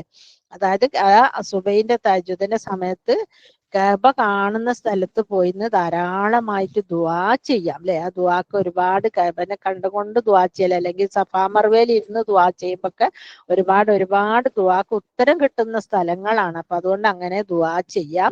അപ്പൊ 1.5 മണിക്കൂർ, അതായത് ഒരു 3 മണിക്ക് നമ്മൾ അവിടെ എത്തിക്കഴിഞ്ഞാൽ 5 മണിക്ക് ബാങ്കാണെങ്കിൽ നമുക്ക് ഒരു 1.5 മണിക്കൂർ കൊണ്ട് നിസ്കാരം പൂർത്തിയാക്കി എല്ലാ കാര്യങ്ങളും വീണ്ടും ദുആ ചെയ്ത് സൗകര്യം ഉണ്ടെങ്കിൽ നമുക്ക് തവാഫും ചെയ്യാം അല്ലെ. അത് കഴിഞ്ഞ് സുബഹി നമസ്കാരം വരെ വെയിറ്റ് ചെയ്യാം. അപ്പൊ മലക്കുകൾ നമ്മുടെ പേരിൽ എഴുതപ്പെടും. അവൾ 2 മണി മുതൽ എത്ര മണി വരെ, 8 മണി വരെ നമസ്കരിച്ചു എന്നല്ലേ. നമ്മൾ നമസ്കരിക്കുന്നുണ്ടോ? തഹജ്ജുദ് കഴിഞ്ഞിട്ട് നമ്മൾ കുറച്ചു നേരം ഇരിക്കുകയാണ് ചെയ്യുന്നത് അല്ലെ. അത് കഴിഞ്ഞ് സുബഹി നമസ്കാരം കഴിഞ്ഞ് ഇഷ്റാഖ് വരെ ഇരിക്കാം. നിങ്ങൾ ഇഷ്റാഖ് എപ്പോഴാന്ന് വെച്ചാൽ ഫോണിൽ നോക്കിയാൽ ഇഷ്റാഖിന്റെ സമയം കാണും. ആ സമയം സൂര്യോദയം പ്ലസ് 70 മിനിറ്റ് കൂട്ടിയാലാണ് ഇഷ്റാഖിന്റെ സമയം. മാത്രവുമല്ല കുറെ ആളുകൾ ഈ ഇഷ്റാഖ് വെയിറ്റ് ചെയ്ത് ഇഷ്റാഖിന്റെ ബാങ്ക് കൊടുക്കുമ്പോൾ നമസ്കരിക്കുന്നതായിട്ടും കാണാം അല്ലെ. അനസ് ഇബ്നു മാലിക് റളിയല്ലാഹുവിൽ നിന്ന് നിവേദനം ചെയ്ത ഹദീസ് പറയുന്നത് കേൾക്കുക. ഒരാൾ ജമാഅത്തായി സുബഹി നമസ്കരിക്കുകയും ശേഷം സൂര്യോദയം വരെ അള്ളാഹുവിനെ സ്മരിച്ചു കൊണ്ടിരിക്കുകയും പിന്നീട് 2 റക്അത്ത് നമസ്കരിക്കുകയും ചെയ്താൽ പൂർണ്ണമായ ഹജ്ജിന്റെ പ്രതിഫലം ലഭിക്കും. മൻ സ്വല്ലൽ അദാത്ത ഫീ ജമാഅത്തിൻ ثم قعد يذكر الله حتى تطلع الشمس ثم صلى ركعتين كانت له كأجر حجة وعمرة അല്ലേ. താമത്തിൻ റസൂലുള്ളാഹി സ്വല്ലല്ലാഹു അലൈഹി വസല്ലം പറഞ്ഞിട്ടുള്ള ഒരു ഹദീസാണ് അതിലെ. അപ്പം പൂർണ്ണമായ ഹജ്ജിന്റെ പ്രതിഫലം ഹജ്ജ് ഹറമിലുള്ളവർക്ക് കിട്ടുമെന്നല്ല പറയുന്നത്, നാട്ടിൽ നിന്ന് നമസ്കരിച്ചാൽ കിട്ടും. എങ്കിൽ പിന്നെ ഹറമിന്റെ പ്രതിഫലത്തിന്റെ കാര്യം നിങ്ങൾ പറയേണ്ടതും ഇല്ലാലോ അല്ലെ. അപ്പൊ അതുകൊണ്ട് ആ സമയം വരെ അവിടെ ഇരിക്കുക. സുബഹി നമസ്കാര ശേഷം മയ്യത്ത് നമസ്കാരം ഉണ്ടാകും, അതും നമസ്കരിക്കുക. നിങ്ങൾ ചിലരെങ്ങാനും വിചാരിക്കുന്നുണ്ടാവും ഇത് നമ്മളാരും അല്ലാലോ, ആരോ മയ്യത്തല്ലേ, നമ്മളെന്തിനാ പോർക്കും വേണ്ടി മയ്യത്ത് നിസ്കരിക്കുന്നത് എന്നൊക്കെ തോന്നിയേക്കാം, മേ ബി അല്ലെ. പക്ഷെ അങ്ങനെയല്ല. ഏതോ അറിയാത്ത മയ്യത്തിന്, ഒരു മയ്യത്തല്ല, അറ്റ് എ ടൈം ചിലപ്പോൾ ഒരുപാട് മയ്യത്തുണ്ട്. ബിൽദാനു എന്നൊക്കെ പറയുന്നൊക്കെ കുട്ടികളെ മയ്യത്ത് അടക്കം ഉണ്ടാവും. അപ്പൊ അത് നമസ്കരിച്ചു കഴിഞ്ഞാൽ നമുക്ക് 1,00,000 പ്രതിഫലമാണ് അല്ലെ. 1,00,000 ഉഹദ് മലയോളം പ്രതിഫലം. അത് നാട്ടിൽ 1,00,000 അല്ല, ഉഹദ് മലന്റെ പ്രതിഫലം ഉണ്ടെങ്കിൽ അവിടെ 1,00,000 ഉഹദ് മലയോളം പ്രതിഫലമാണ്. അപ്പൊ അതുകൊണ്ട് ആരതാണ് എന്താണെന്നൊന്നും നോക്കണ്ട, ആ മയ്യത്ത് നമസ്കരിക്കുക, അതിനുശേഷം ഇഷ്റാഖ് നമസ്കരിക്കുക. അപ്പൊ അള്ളാഹു ഹജ്ജിന്റെ ഉംറയുടെ കൂലി തരുമെന്ന പ്രതീക്ഷയോട് കൂടിയില്ലേ, ഹുബ്ബുല്ലാഹി, അള്ളാഹുവിനോടുള്ള കണക്കായ പ്രതിഫലം തരുന്ന അള്ളാഹുവിനോടുള്ള അതിരറ്റ സ്നേഹത്തോട് കൂടിയില്ലേ അതുവരെ ഇരിക്കുക. അപ്പൊ കുറെ ദിക്റും ദുആകളും ഖുർആൻ പാരായണവും ഹറമിൽ വെച്ച് ഏറ്റവും കൂടുതൽ വർദ്ധിപ്പിക്കാൻ നല്ലത് ഖുർആൻ പാരായണം തന്നെയാണ്. കാരണം ഓരോ ആയത്തിനും ഓരോ ചുവന്ന ഒട്ടകത്തിന്റെ പ്രതിഫലമാണ്. ദിക്റിനേക്കാൾ ഭയങ്കര കൂലിയാണ്. അതുകൊണ്ട് ഖുർആൻ പാരായണം തന്നെ വർദ്ധിപ്പിക്കുക അല്ലെ. അള്ളാഹു വനിഅമൽ വക്കീൽ വനിഅമൽ അജർ വനിഅമൽ നസർ അല്ലെ. അള്ളാഹു എല്ലാ കാര്യങ്ങളും ഏറ്റെടുത്ത് എന്തൊരു നല്ല വക്കീലാണ് അല്ലെ, എന്തൊരു അജറാണ്. നേമൽ അജിർ എന്ന് പറഞ്ഞാൽ അജിർ എന്ന് പറഞ്ഞ പ്രതിഫലത്തിന് നമ്മളിങ്ങനെ പുകഴ്ത്ത് നേമ എത്രയാ കിട്ടുകയെന്നറിയില്ല. അതുപോലെ അല്ലെ നേമൻ നസ്ർ, എത്രയാണ് അള്ളാഹു നമ്മളെ സഹായിക്കാൻ, നമുക്കൊന്നും ഒരു കയ്യും കണക്കുമില്ല. പിന്നെ ഇനി അടുത്ത വീഡിയോയിൽ 2 കാര്യങ്ങൾ ഞാൻ ചെയ്യാമെന്ന് വിചാരിക്കുന്നുണ്ട്, നിങ്ങളത് കാണണം. അതായത് അറഫയിൽ ചെയ്യേണ്ടത്, അറഫയിൽ എത്തുന്ന ഹാജിമാർ എന്ത് ചെയ്യണം, അറഫ ദിവസം നമ്മൾ എന്ത് ചെയ്യണം, അത് രണ്ടും നമുക്ക് നോക്കാം. ഇൻഷാ അല്ലാഹ് അതിനൊരു വീഡിയോ ഇടാമെന്ന് വിചാരിക്കുന്നുണ്ട്. നിങ്ങൾ ഇത് കണ്ടു കഴിഞ്ഞാൽ അതും കാണണം. മാത്രമല്ല, ഇത് വേണമെങ്കിൽ നിങ്ങൾ കേൾക്കാൻ പറ്റിയിട്ടില്ലെങ്കിൽ, നിങ്ങൾക്ക് സൗകര്യം ഇല്ലെങ്കിൽ, എനിക്കറിയാൻ പോകുന്ന യാത്ര ഉദ്ദേശിക്കുന്നവരൊക്കെ നല്ല തിരക്കിലായിരിക്കും. യാത്ര ചോദിക്കാൻ പോകലും ഡ്രസ്സ് വാങ്ങലും പെട്ടിയിലാക്കലും വീടടച്ചു പോകാനുള്ള ചുറ്റുപാടുകളൊക്കെ തിരക്കിലായിരിക്കും. അപ്പൊ അവർക്ക് പറ്റിയിട്ടില്ലെങ്കിൽ ഇത് ഡൗൺലോഡ് ചെയ്ത് വെച്ചിട്ട് ഹറമിൽ നിന്നും നിങ്ങൾക്ക് ഇത് കേൾക്കാമല്ലോ. നാട്ടിൽ മക്കയിലെത്തിയാലും കേൾക്കാം അല്ലെ. പിന്നെ മീനയിലെ ടോയ്ലറ്റിനെ കുറിച്ചിട്ടും ഒരു വീഡിയോ ചെയ്യണമെന്ന് വിചാരിക്കുന്നുണ്ട്. അത് എല്ലാവർക്കും ഒരു ചോദ്യചിഹ്നമുള്ള 2 പ്രശ്നങ്ങളാണ്. പിന്നെ അപ്പം പിന്നെ അപ്പൊ ഒരു 7 മണി ആവും അല്ലെ, ഈ പിന്നെ ഇഷ്റാഖ് നമസ്കാരം കഴിയുമ്പോൾ. അപ്പൊ ഒരു 8 മണി വരെ നിന്നിട്ട് നമുക്ക് വേണമെങ്കിൽ ബാക്കി ദുഹായും കൂടെ അവിടെ നിന്ന് തന്നെ നിസ്കരിച്ചിട്ട് പോരാം. ബിക്കോസ് എന്തിനാണ് നിസ്കരിക്കുന്നത് വെച്ചാൽ പിന്നെ റൂമിലൊന്ന് നിസ്കരിച്ചാൽ മതി. പക്ഷെ നമ്മൾ ഹറമിൽ 1,00,000 പ്രതിഫലം ഉള്ളിടത്തുനിന്ന് വീണ്ടും റൂമിൽ വരുന്നതിൽ നല്ലത് അവിടെ നിന്ന് നിസ്കരിച്ച് പൂർത്തിയാക്കിയിട്ട് പോരാം അല്ലെ. Don't miss. അല്ലെങ്കിൽ നമ്മൾ ഉച്ചക്ക് പോകാൻ പറ്റൂല അല്ലെ. ഈ വിഷയങ്ങളിലൊന്നും നിങ്ങൾ ഗഫലത്തിലായി പോരുത്. Don't miss. ഇതൊക്കെ ഒരുപാട് കൂലി ഉള്ളതാണ്. അങ്ങനെ നമ്മൾ 9 മണിക്ക് റൂമിൽ തിരിച്ചെത്തുമ്പോൾ നമുക്ക് നല്ല വിശപ്പുണ്ടാവും അല്ലെ. അപ്പൊ റെസ്റ്റോറന്റ് കയറിയിട്ട് ഒരു പൊറാട്ടയോ ഒരു എഗ് പൊറാട്ടയോ, അതല്ല ഇനി പാകിസ്ഥാനി നല്ല പരിപ്പ് ദാൽ കറിയും ഉണ്ടാവും, ഒരു ഒറോട്ടി ഉണ്ട്, അതൊക്കെ കഴിച്ചിട്ട് തൽക്കാലം എന്നിട്ട് വന്നിട്ട് ഉറങ്ങുന്നവർക്ക് ഉറങ്ങാം. അതല്ലെങ്കിൽ എല്ലാവരും എല്ലാ ദിവസവും വാഷ് ചെയ്യാൻ മെനക്കെടരുത്. ദയവ് ചെയ്തിട്ട് ഒരാള് വാഷ് ചെയ്യുമ്പം 2-3 ദിവസത്തത് ഒന്നിച്ചിട്ട് മറ്റാൾക്ക് വാഷ് ചെയ്യാം അല്ലെ. അങ്ങനെ വാഷ് ചെയ്യുകയും, അതുപോലെ 5-6 ആളുണ്ടെങ്കിൽ ഓരോരുത്തരും ഓരോ ദിവസം ചോറുണ്ടാക്കാൻ ശ്രമിക്കുക. ചോറുണ്ടാക്കാൻ വെക്കുന്ന പോലെ സഹായിക്കാൻ ഒന്നും വേണ്ട. ഒരു 4-5 അക്കുള്ള ചോറ് വെക്കാനുള്ള കപ്പാസിറ്റി ഒക്കെ എല്ലാ പെണ്ണുങ്ങളേലും ഉണ്ട് അല്ലെ. അപ്പൊ ഒരുത്തി ചോറ് വെക്കുന്നു, മറ്റവൾ ഉറങ്ങുന്നു, അല്ലെങ്കിൽ മറ്റവൾ എന്താക്കുന്നു, പിന്നെ വാഷ് ചെയ്യുന്നു. അങ്ങനെയൊക്കെ ജോലികൾ ഡിവൈഡ് ചെയ്ത് ചെയ്യുക. അവനാന്റെ ഡ്രസ്സ് അവനാൻ തന്നെ വാഷ് ചെയ്യുന്നതായിരിക്കും നന്നാവുക. പിന്നെ മറ്റേ കോമൺ പിന്നെ ടെറസിലായിരിക്കും ചിക്കിയിടുക. അപ്പൊ അണ്ടർവെയർസ് ഒക്കെ അങ്ങോട്ടും ഇങ്ങോട്ടും മാറിപ്പോവാനൊക്കെ ചാൻസ് ഉണ്ട്. വെറുതെ അണ്ടർവെയറിലൊക്കെ ഓരോ നൂല് കോർത്തിട്ട് എന്തെങ്കിലും കളർ നൂലുകൊണ്ട് ഒരു സ്റ്റിച്ച് ഇട്ട് വെച്ചാൽ നമുക്ക് നമ്മുടെ തിരിച്ചറിയാൻ പറ്റും അല്ലെ. പിന്നെ പർദ്ദന്റെ കാര്യം അത് തന്നെയാണ്. എല്ലാവരും കറുപ്പ് പർദ്ദല്ലടെ അങ്ങോട്ടും ഇങ്ങോട്ടൊക്കെ മാറിപ്പോവാൻ ചാൻസ് ഉണ്ട്. പിന്നെ 2-3 മണിക്ക് എഴുന്നേൽക്കുന്നത് കൊണ്ട് തന്നെ നല്ല ക്ഷീണവും ഉറക്കവും ഒക്കെ ഉണ്ടാവും. പറ്റുമെങ്കിൽ റൂമിൽ വന്നാൽ നന്നായിട്ടൊന്ന് ഉറങ്ങാം. ഞാൻ പറഞ്ഞല്ലോ, ഒരാൾ ചോറ് വെക്കുന്നു, ഒരാൾ വാഷ് ചെയ്യുന്നു, ഒരാൾ കിടന്ന് ഉറങ്ങുന്നു. അങ്ങനെ ആവുമ്പോൾ നമ്മളെ ക്ഷീണം മാറി കിട്ടുകയും ചെയ്യും. പിന്നെ അപ്പൊ നിങ്ങൾ ചോദിക്കൂ, നമ്മൾ ഉച്ചക്ക് പോകണ്ടേ? ഈ പറഞ്ഞ പോലെ പുത്തനച്ചി പുരപ്പുറം തൂക്കുമെന്ന് പറഞ്ഞതുപോലെ ചിലരെന്ത് പണി ചെയ്യുമെന്ന് വെച്ചാൽ നന്നാണ് അങ്ങോട്ട് വെള്ളം വാർന്ന് തലോടെ കുളിച്ച് ആ വെയിലത്ത് ഹറമിലേക്ക് അങ്ങോട്ട് പോകും. ആ ഹറമിലേക്ക് പോകുമ്പോ അവിടുത്തെ ബസ് സ്റ്റാൻഡിലെ വെയിലും ഒക്കെ കൊണ്ട് തലവേദന, മറ്റേ മൈഗ്രെയിന്, ജലദോഷം, തുമ്മല്, പനിയൊക്കെ ഉടനെ വരും. അപ്പൊ അതുകൊണ്ട് ഒരു കാരണവശാലും ആ സമയത്ത് നിങ്ങൾ പോകാതിരിക്കുന്നതാണ് നല്ലത്. ളുഹർ നമസ്കാരം വേണമെങ്കിൽ നിങ്ങളെ പിന്നെ ലോഡ്ജിൽ തന്നെ എന്തുണ്ടാവും, പള്ളി ഉണ്ടാവും. നല്ല മുസല്ല വിരിച്ച പള്ളികൾ കാണാം. നമ്മൾ പോയ പിന്നെ ഉംറക്ക് പോയപ്പോ അവിടെ കിട്ടിയിട്ടുണ്ട് പള്ളി. അപ്പൊ ആ പള്ളിയിൽ പോയി നിസ്കരിച്ച് വന്ന് ഭക്ഷണം കഴിച്ചൊന്ന് ക്ഷീണം മാറ്റി. ഭക്ഷണമൊക്കെ നമ്മൾ നാട്ടിൽ നിന്ന് കഴിക്കും പോലെ ചോറ് തടി കൂടി പോകുന്ന ആ ചൊരിത്തിരി ഒന്നും തിന്നണ്ട. ശരിക്കും വയറ് നിറയുമാറ് കഴിക്കണം. കാരണം നമുക്ക് പിന്നെ 3 മണിക്ക് ശേഷമാണ് ഹറമിലേക്ക് പോകുന്നത് അപ്പൊ നമ്മൾ കുറെ നടന്ന് ബസ് കയറി, ബസ് ഇറങ്ങി, പിന്നെയും നടന്ന്, പിന്നെയും ബസ് കയറി, പിന്നെയും നടന്ന് ഹറമിലെത്തുമ്പോ ആ ചോറൊക്കെ ദഹിച്ചു പോവും. ഇവിടുത്തെ പോലെ ഒരു 4 കാലടി വെച്ച് ചോറും തിന്ന് കിടക്കുകയല്ല നമ്മൾ ചെയ്യുന്നത്. ചോറ് തിന്ന ശേഷം നമുക്ക് നല്ല ദേഹാധ്വാനം ഉണ്ട്. അതുകൊണ്ട് തന്നെ ഇനിയിപ്പോ ചോറ് ഉണ്ടാക്കുകയാണെങ്കിൽ ചോറല്ലേ മക്കത്തല്ലേ ഒന്നും ഇല്ലാന്ന് വിചാരിക്കേണ്ട. ഒരു വെജിറ്റബിൾ കറി, ഒരു മീൻ മുളകിട്ടത്, ഒരു ഉപ്പേരിയൊക്കെ അത്യാവശ്യമാണ്. നമ്മളെ എനർജി കിട്ടാൻ വേണ്ടിയിട്ട്. അതും ഒരു പറ്റെങ്കിൽ ഒരു പൊരിച്ചത്, അത് നാട്ടിൽ നിന്നും കൊണ്ടുവരുന്ന ഉണക്ക ചെമ്മീൻ അങ്ങനത്തെ ഒക്കെ കൊണ്ടുവരുന്നുണ്ട്. അതല്ലെങ്കിൽ ഇനി ഒരു മുട്ട പൊരിച്ചതോ ഒരു മീൻ പൊരിച്ചതോ മീനൊക്കെ വാങ്ങിയാൽ 2-3 ദിവസത്തേക്ക് ഡിവൈഡ് ചെയ്ത് വെക്കുക. എന്നിട്ട് ഓരോ ദിവസം ഒരു ദിവസം മുളകറിയും ചോറും ആക്കുക. ഒരു പച്ചക്കറി ഉണ്ടാക്കിയിട്ട്, ഒരു ദിവസം പിന്നെ മീൻകറി വെച്ചിട്ട് മീൻ പൊരിക്കുക, അങ്ങനെ പല ഐറ്റംസിൽ ഉണ്ടാക്കിയിട്ട് ഒരു ഉച്ചക്കൊരു ചോറാണ് കാര്യമായിട്ട് അത് തിന്നുക. പിന്നെ രാത്രി വന്നാൽ ചിലപ്പോൾ മടങ്ങി വന്ന ആ ചോറ് ബാലൻസ് ഉള്ളവർക്ക് തിന്നാം. കാരണം അപ്പോഴത്തേക്ക് നമ്മൾ ഒരു പരവശയായിട്ടുണ്ടാവും. ഈ 2 മണിക്ക് ചോറ് തിന്ന് നമ്മള് പിന്നെ ബസ് സ്റ്റേഷനിലെത്തുന്നു, അവിടുന്ന് ബസ് കയറി, എന്നിട്ട് നടന്ന് ഹറമിലെത്തി, ഹറമെന്ന് കുറെ നടന്ന് ഒക്കെ അടച്ച് തിരിച്ച് 8 മണി 9 മണിക്ക് വീട്ടിലെത്തുമ്പോൾ നല്ല ക്ഷീണം ഉണ്ടാവും. അപ്പം ചോറ് കഴിക്കുന്നവരാണെങ്കിൽ അങ്ങനെ കഴിക്കാം, അല്ലെങ്കിൽ കറി വെച്ചിട്ട് പൊറാട്ടയോ ചപ്പാത്തിയോ എന്തെങ്കിലും വാങ്ങിയിട്ടു ഒക്കെ കഴിക്കാം ട്ടോ. പിന്നെ ഒരു 2-3 ദിവസം സാദാ ചോറ് വെച്ചാൽ ബിരിയാണി ഉണ്ടാക്കൽ എളുപ്പം. ഒരു കുക്കർ ഉണ്ടെങ്കിൽ ഉള്ളിയും തക്കാളിയും പച്ചോളം എല്ലാം കൂടെ മുറിച്ചിട്ട് കുറച്ച് അരി ഇട്ടാൽ ബിരിയാണി ആയി. ഇപ്പം ഇവിടുന്ന് ബിരിയാണി വേണ്ടല്ലോ, ഇവിടുന്ന് എന്തിനാ അതൊക്കെ കഴിക്കുന്നൊന്നും വിചാരിച്ച് ആരും ഫുഡ് കഴിക്കാണ്ടൊന്നും നിൽക്കരുത്. ആണുങ്ങളായാലും പെണ്ണുങ്ങളായാലും ഒക്കെ നല്ലോണം ഭക്ഷണം കഴിക്കുക. പിന്നെ പോകുമ്പോൾ ചട്നിപ്പൊടി എന്ന് പറഞ്ഞിട്ടൊരു സാധനം കിട്ടാനുണ്ട്. ചിലരൊക്കെ ഉണ്ടാക്കുന്നുണ്ട്. മലപ്പുറം ഭാഗത്തൊക്കെ അത് കോമൺ ആണ്. ഹിന്ദുസും മുസ്ലിംസും ഒക്കെ ഉണ്ടാക്കും. കോഴിക്കോട് അത് കുറവാണ്. അങ്ങനത്തെ ചട്നിപ്പൊടിയോ ചെമ്മീൻ ചമ്മന്തി അങ്ങനത്തെ എന്തെങ്കിലുമൊക്കെ ഉണ്ടാക്കിയിട്ട് നമുക്ക് വേണമെങ്കിൽ ഫ്രോസൺ കൊണ്ടുപോയിട്ട് ഫ്രിഡ്ജിൽ വെക്കാം. പോയ ഉടനെ തന്നെ ഫ്രിഡ്ജിൽ വെക്കാൻ പറ്റും. ഇനി മീനയിലും മുസ്തലിഫയിലും ഒക്കെ പോയി വന്നാലും നമ്മളെ റൂമും നമ്മളെ ഫ്രിഡ്ജും നമ്മളെ സാധനങ്ങളൊക്കെ അവിടെ തന്നെ ഉണ്ടാവും. അതുകൊണ്ട് അത് പേടിച്ച് ഇനിയിപ്പോ അത് കൊണ്ട് നടക്കണമെന്ന് വിചാരിച്ചാൽ സാധനങ്ങളൊന്നും എടുക്കാതെ ഇരിക്കേണ്ട.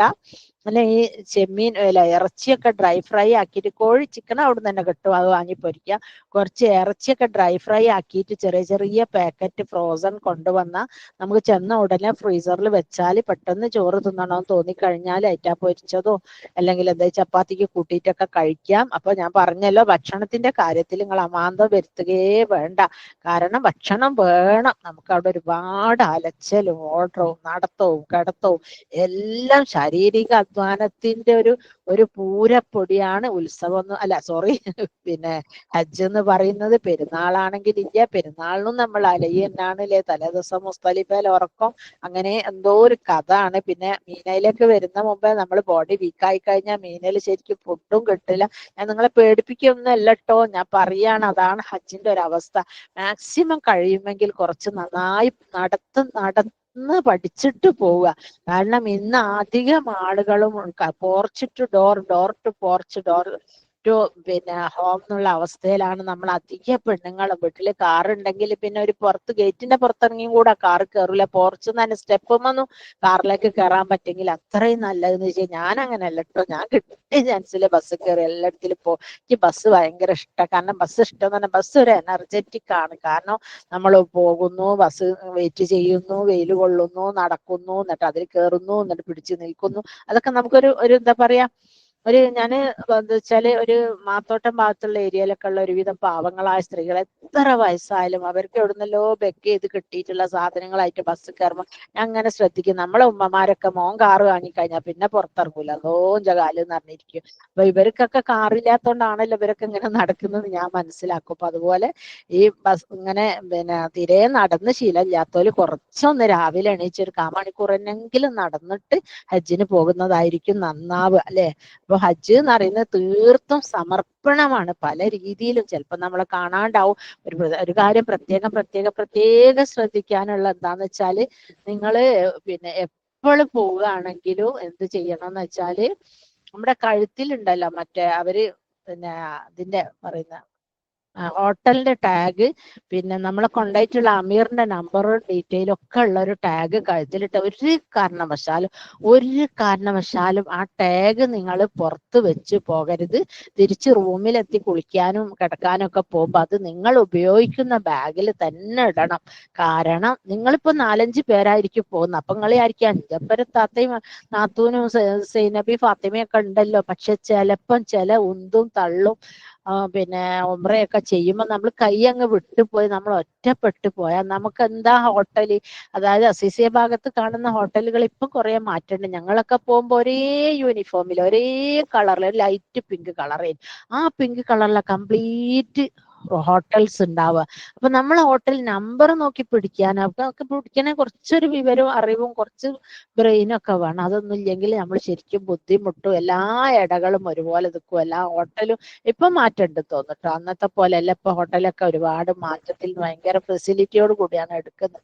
അപ്പൊ അങ്ങനെയൊക്കെ ആവുമ്പോൾ നമ്മൾ എങ്ങാ മിസ്സായി പോയിട്ടുണ്ടെങ്കിൽ ഈ നമ്മുടെ കഴുത്തിലിടുന്ന കാർഡ് നമ്മൾ ഒരുപാട് രക്ഷിക്കും. അതുകൊണ്ട് ആ കാർഡ് നമ്മൾ ഊരി ഒരു കാരണവശാലും കിടക്കയിലോ നമ്മളെ റൂമിൽ എവിടെയും വെക്കരുത്.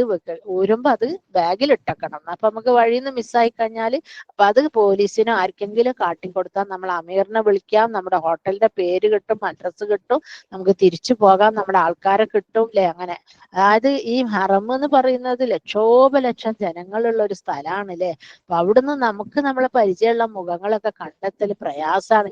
ഇനി നാട്ടിൽ നിന്ന് ആരെങ്കിലും അറിയുന്നോലെ കിട്ടിയാൽ തന്നെ നമ്മൾ ഇവിടെ താമസിക്കാന്ന് നമ്മൾ അറിയുന്നവർക്ക് അറിയില്ല. KMCTയും സന്നദ്ധ സംഘടനകളൊക്കെ ഒരുപാട് സഹായങ്ങൾ ചെയ്യുന്നുണ്ടെങ്കിൽ പോലും ഇങ്ങനെയൊക്കെയുള്ള ചാൻസസ് നമുക്ക് ഒരിക്കലും അപ്രതീക്ഷിതമായിട്ട് വരുന്ന, അതായത് ഹജ്ജിന് പോയി കഴിഞ്ഞാൽ പലപ്പോഴും എല്ലാവരും ഒരു മിസ്സിങ് തന്നെ നമുക്കും സംഭവിച്ചിട്ടുണ്ട്. ഒരു ദിവസം ഞങ്ങൾ പെണ്ണുങ്ങളെല്ലാം ഒന്നിച്ചായി പോയി, ബഷീർഖാനെ കാണാണ്ടായിപ്പോയി. നമ്മൾ കുറേ ചുറ്റിത്തിരിഞ്ഞ് എന്തോ ഭാഗ്യത്തിന് പൈസ ഉണ്ടായിരുന്നു. ചിലപ്പോൾ പൈസയും കയ്യിലുണ്ടാവില്ല, പൈസ എന്തായാലും കയ്യിൽ വെക്കണം കേട്ടോ. നമ്മൾ വണ്ടി വിളിച്ച് അസിസിയിലേക്കൊക്കെ പോകണമെങ്കിൽ എവിടാണ് എന്താണെന്നൊക്കെ ചിലപ്പോൾ തിരിയാണ്ടായിപ്പോ. അങ്ങനൊക്കെ ഓരോ ചാൻസസ് ഉണ്ടാവാറുണ്ട്. അപ്പൊ അതുകൊണ്ട് നിങ്ങളൊക്കെ ബി കെയർഫുൾ ആയിരിക്കണം. നിങ്ങൾ വിചാരിക്കും നമ്മൾ 5 പെണ്ണുങ്ങളെല്ലാം നമ്മൾ പക്ഷെ ഒന്നിച്ചാവണം നമ്മൾ വിചാരിക്കുന്നുണ്ടാവും. ചിലപ്പോൾ രണ്ടാളും ഒന്നിച്ചാണെങ്കിലും സാരേ, ചിലപ്പോൾ ഒറ്റപ്പെടാനൊക്കെ ചാൻസ് ഉണ്ട്. അപ്പൊ അതുകൊണ്ട് അങ്ങനെയുള്ള അവസരത്തിൽ നിങ്ങളെ കഴുത്തിലിടുന്ന ഐഡന്റിറ്റി മാല, ഇത് പിന്നെ ടാഗ് നിങ്ങൾ ഒരു കാരണവശാലും മറന്നു പോകരുത്. അതെടുത്തിട്ട് എപ്പം പോവുകയാണെങ്കിൽ പിന്നീട് പോകുമ്പോൾ എനിക്ക് അറിയാലോ എന്ന് വിചാരിച്ചാലും നിങ്ങൾ ആ മാല എടുത്ത് കഴുത്തിലിടുന്ന വളരെ നല്ലതാ. കാരണം നമ്മളൊരു ബോധം പോവുകയും ഇപ്പൊ പലരും തലചുറ്റി വീണും മരിക്കുന്നൊക്കെ. അപ്പൊ അങ്ങനെ നമ്മൾ എവിടെ കിടന്നു കഴിഞ്ഞാൽ ഈ സ്ത്രീ ഏത് നാട്ടുകാരി, ഇന്ത്യക്കാരിയാണോ ചൈനക്കാരിയാണോ പാകിസ്ഥാനിയാണോ തിരിച്ചറിയണമെങ്കിൽ ഈ കാർഡ് വേണം അല്ലെ. അതല്ലാതെ കാത്ത് രക്ഷിക്കട്ടെ. നല്ല റാഹത്തിൽ ജോംബ്രേ ചെയ്ത് മടങ്ങട്ടെ. പക്ഷെ അങ്ങനത്തെ ചാൻസസ് ഉണ്ടാകുമ്പോൾ നമ്മളൊക്കെ സൂക്ഷിക്കുന്നത് നന്നായിരിക്കും അല്ലെ. പിന്നെ ഞാൻ പറഞ്ഞല്ലോ, നമ്മള് പിന്നെ തഹജ്ജുദിന്റെ സമയത്ത് പള്ളിയിലേക്ക് 3 മണിക്കൊക്കെ പോകുന്നു. അപ്പൊ ഒരു കാരണവശാലും നിങ്ങൾ അപ്പാട് എണീറ്റ് ഓടരുത്. എണീച്ച് നല്ല ഫ്രഷ് പാലൊഴിച്ച ചായ കുടിക്കാത്തവരായിരിക്കാം മേ ബി. പക്ഷെ നിങ്ങൾ ഒരു ഗ്ലാസ് നല്ല ചായയും കുടിച്ച് അതിന് എന്തെങ്കിലും കടി തിന്നോളി. ഈ അവലോസുണ്ട്, അവലോസ് പൊടി, അവില്, അങ്ങനെ പല സാധനങ്ങളും നമുക്ക് കേടാവാത്തത് നമ്മൾ ഇന്ത്യൻ മാർക്കറ്റിൽ നിന്ന് വാങ്ങാൻ കിട്ടും. അവിടെ പോയി നിങ്ങൾ ബിസ്ക്കറ്റ് ഒന്നും തരിഞ്ഞാൽ നമുക്ക് ടേസ്റ്റിന് പറ്റിയതൊന്നുമല്ല കിട്ടുക, ഭയങ്കര പൈസയായിരിക്കും. അപ്പൊ നിങ്ങൾക്ക് ഇവിടുന്ന് പറ്റുന്ന ടൈപ്പ് കുറച്ച് സാധനങ്ങളൊക്കെ കൊണ്ടുപോകുന്നത് നല്ലതാണ്. ചിലർ ചോദിക്കും എന്തിനാ കൊണ്ടുപോകുന്നത്, തിന്നാനാണോ പോണത്? പറഞ്ഞിട്ട് കാര്യമില്ല, തിന്നൽ മസ്റ്റാണ്. നമ്മുടെ വയറ് ശരിക്കും നിന്നാലേ നമുക്ക് വർക്ക് ചെയ്യാൻ പറ്റുള്ളൂ, നമ്മുടെ ബ്രെയിൻ നല്ലോണം നിൽക്കുള്ളൂ, നമുക്ക് ഓതാൻ പറ്റുള്ളൂ. ഓത്തിയാൽ കോൺസെൻട്രേഷൻ കിട്ടണമെങ്കിൽ വരെ നമുക്ക് ഉഷാറ് വേണം. അതുകൊണ്ട് ചായയും കടി, കാരണം ഈ 3 മണിക്ക് പോകുന്ന നിങ്ങൾ 8-9 മണി വരെ ഹറമിൽ നിൽക്കുമ്പോൾ 5-6 മണിക്കൂർ നിങ്ങളെ ബോഡി വർക്കിലാണ്. നല്ല ആലോചിക്കുന്നു, ദുആ ചെയ്യുന്നു, ചിന്തിക്കുന്നു, കരയുന്നു. അപ്പൊ ഒക്കെ നിങ്ങൾക്ക് എനർജി വേണം. അതുകൊണ്ട് എന്തെങ്കിലും കൊണ്ടിട്ടേ പോകാല, എന്തെങ്കിലും കഴിച്ചിട്ടേ പോകാവൂ. പിന്നെ തിരിച്ചു വന്ന് ഞാൻ പറഞ്ഞല്ലോ, രാവിലെ നിങ്ങൾ അന്നേരം ഭക്ഷണം ഉണ്ടാക്കാനൊന്നും മെനക്കെടണ്ട. പറ്റെങ്കിൽ പത്തിരി, ഒരു തരം പിന്നെ അമ്മീസ് പൊടിന്റെ പോലത്തെ പത്തിരി ആണെങ്കിൽ നമുക്ക് വെറുതെ വെള്ളം കൂട്ടി കുഴച്ചാലും പത്തിരി ഉണ്ടാക്കാം, അങ്ങനത്തതും ഉണ്ടാക്കാം. അങ്ങനെ അതല്ലെങ്കിൽ വാങ്ങി കഴിക്കുന്നതായിരിക്കും രാവിലെ നന്നാവുക. വേഗം വന്ന് ചോറ് ഉണ്ടാക്കുക അല്ലെ. എന്നിട്ട് ചോറ് ഉച്ചക്ക് ഉഷാറായിട്ട് തിന്നിട്ട് വീണ്ടും പോകാം. പിന്നെ ഫ്രോസൺ സമൂസകൾ അങ്ങനെ വേണ്ട സാധനങ്ങളൊക്കെ നിങ്ങൾ കൊണ്ടുപോകുകയാണെങ്കിൽ പ്രശ്നമില്ല. അങ്ങനത്തെ ഒക്കെ കൊണ്ടുപോയാൽ ഇപ്പൊ ഗൾഫുകാർ കൊണ്ടുപോകും പോലെ നമുക്ക് റൂമിൽ എത്തിക്കഴിഞ്ഞാൽ ഫ്രോസൺ ഫ്രീസറിൽ വെക്കാം. അപ്പൊ ഒരു എമർജൻസിക്ക് ക്ഷീണമാകുമ്പോൾ വേണമെങ്കിൽ പൊരിച്ച് കഴിക്കാനൊക്കെ പറ്റും. അത് തന്നെ വേണമെന്നൊന്നുമില്ല, ഞാൻ പറഞ്ഞു തരിക അങ്ങനെയൊക്കെ ചില സോസസ് ഉണ്ട് അല്ലേ. പിന്നെ ഫ്രൂട്ട്സ് ഒക്കെ വേണമെങ്കിൽ അവിടുന്ന് തന്നെ വാങ്ങാം. പിന്നെ അവിടെ അസീസിയ ഭാഗത്ത് ധാരാളമായിട്ട് ഫ്രീ ആയിട്ട് പലതും കിട്ടും. ഫ്രീ ആയിട്ട് പലതും എന്ന് പറഞ്ഞാല് പിന്നെ ഇതുണ്ടല്ലോ, എന്താ പറയാ, നമ്മളെ ഫുഡ് ഓട്ടോറിക്ഷ നമ്മള് പറയില്ലേ, മറ്റേ പാസഞ്ചർ ഓട്ടോ അല്ല, മറ്റേ സാധനം കൊണ്ടുവന്ന ഓട്ടോ ഇല്ലേ, ആ ഓട്ടോയില് പിന്നെ വലിയ തൊലങ്കിൽ ബിരിയാണി, എന്താണ് ചിക്കൻ മന്തി, ബീഫ് മന്തി, മട്ടൻ മന്തി, അങ്ങനെ പലതും കൊണ്ടുവന്ന് അവിടെ നിർത്തിയിട്ട് ചിലര് പിന്നെ ബോക്സ് ചെയ്തിട്ട് തരും, ചിലർ നമ്മൾ പാത്രം കൊണ്ടുപോയിട്ട് പോയി വാങ്ങി തിന്നാൽ നല്ല ചൂടുള്ളതായിരിക്കും, ഫ്രീ ആയിരിക്കും, അങ്ങനെ കിട്ടും. അങ്ങനെ കുറെ ഓറഞ്ച് ഫ്രൂട്ട്സ്, പിന്നെ മറ്റേ ഫ്രൂട്ടി പോലത്തെ കുറെ ഡ്രിങ്ക്സ്, അത് ഇത് ഒരുപാട് സാധനങ്ങൾ ഫ്രീ കിട്ടും. അങ്ങനെ അത് ഷുഗറും മറ്റുള്ള പ്രശ്നങ്ങളൊന്നും ഇല്ലെങ്കിൽ നമുക്ക് അതൊക്കെ കഴിക്കാം അല്ലെ. ഷുഗർ ഉള്ളവർക്കാണെങ്കിൽ അതൊന്നും ധാരാളമായിട്ട് കഴിക്കാനും പറ്റില്ല. പിന്നെ ഇപ്പം മനസ്സിലായല്ലോ അല്ലെ ഏകദേശം ഫുഡ് ഉണ്ടാക്കേണ്ട രീതികളും അല്ലെ, ഭക്ഷണം എങ്ങനെ കഴിക്കണം എന്നൊക്കെ ഉള്ളതും, ഭക്ഷണം കഴിക്കാണ്ട് ഇരിക്കാൻ പറ്റൂല എന്നുള്ളതും, എന്തൊക്കെ പാത്രങ്ങൾ കൊണ്ടുവരാം, അങ്ങനെ കാര്യങ്ങളൊക്കെ മനസ്സിലായി അല്ലെ.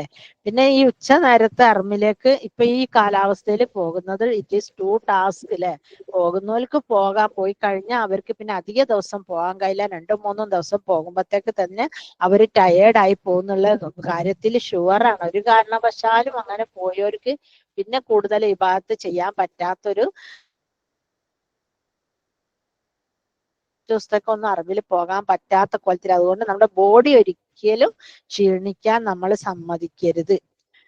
പിന്നെ വേറൊരു ടിപ്സ് എന്താ വെച്ചാൽ മറ്റാരും പറഞ്ഞു തരാത്തത്, നിങ്ങളിപ്പോ വൈകുന്നേരം ഒരു 3 മണിക്ക് പോകുന്നു എന്ന് വെക്കാം. 3 മണിക്ക് പോകുമ്പോൾ പിന്നെ നിങ്ങൾ അപ്പൊ പോയപാട് തവാഫ് ചെയ്യുക, അല്ലെങ്കിൽ പിന്നെ 2 റക്അത്ത് നിസ്കരിച്ച് അസറിനെ വെയിറ്റ് ചെയ്ത് ഇഷ വരെ ഇരിക്കുമ്പത്തി 3 to 8:30 മണി അവശസ്കാരമൊക്കെ കഴിയുമ്പത്തിന്, അപ്പൊ 5-5.5 മണിക്കൂർ ഇവൾ നമസ്കാരത്തിലായിരുന്നു എന്ന് ഇങ്ങനെ മലക്കുകൾ എഴുതി വെക്കും. അത്രയും സമയം നമുക്ക് നിസ്കാരത്തിന്റെ പ്രതിഫലവും കിട്ടിക്കൊണ്ടേ ഇരിക്കും. പിന്നെ ശ്രദ്ധിക്കാനുള്ളത്,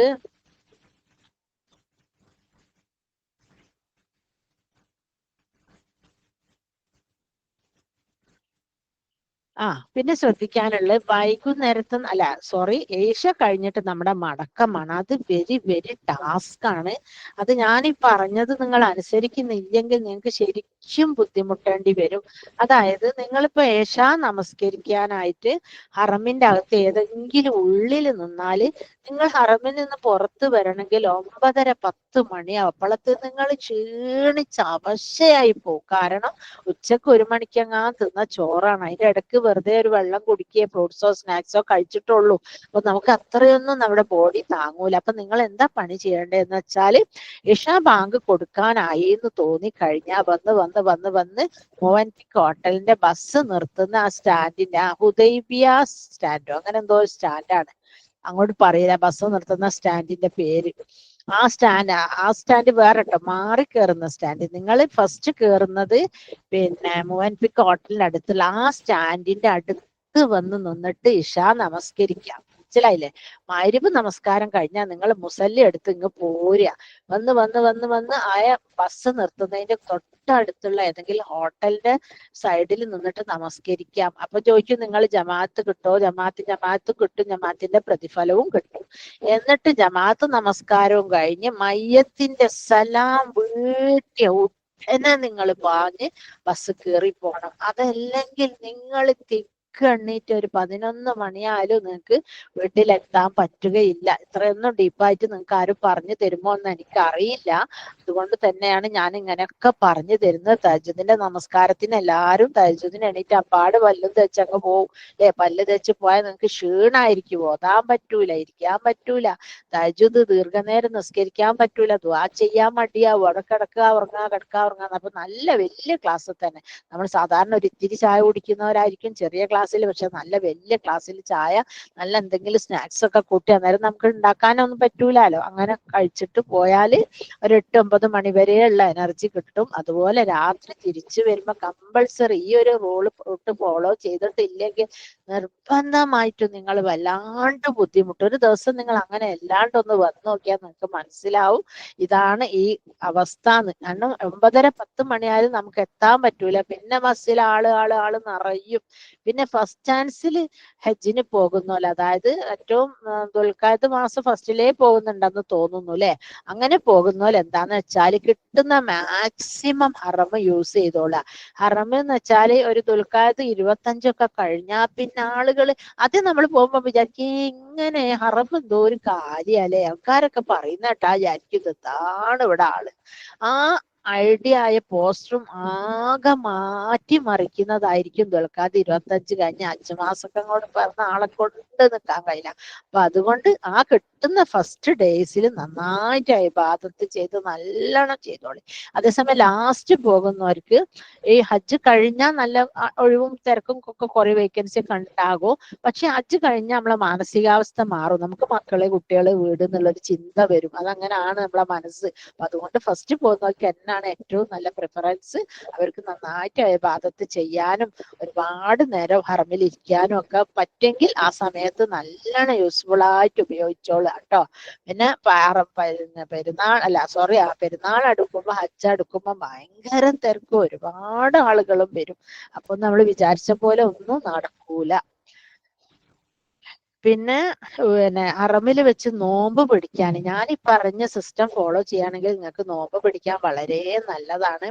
അതായത് നിങ്ങള് പിന്നെ സുബൈക്ക് തഹജ്ജുദിന് വരുന്ന സമയത്ത് എന്തെങ്കിലും ഒരു പൊറാട്ട ഒരു ചപ്പാത്തി അങ്ങനെ എന്തെങ്കിലും ഉണ്ടെങ്കിൽ കയ്യിലുണ്ടെങ്കിൽ എടുത്ത് തഹജ്ജുദ് കഴിഞ്ഞാൽ നിങ്ങൾക്ക് അത് കൂട്ടി കഴിക്കാം. ഒരു കാരക്കയും ലേശം സംസം വെള്ളം കുടിച്ചാൽ നോമ്പാക്കാം. പിന്നെ ഇപ്പൊ നല്ല വേനൽക്കാലം ആയതുകൊണ്ട് നിങ്ങൾക്ക് സംസം കുടിക്കാം. സംസം കുടിക്കുന്നതിന്റെ ഫലായിലുകളെ കുറിച്ചിട്ട് ഞാൻ ഒരു വീഡിയോ ചെയ്തിട്ടുണ്ട്.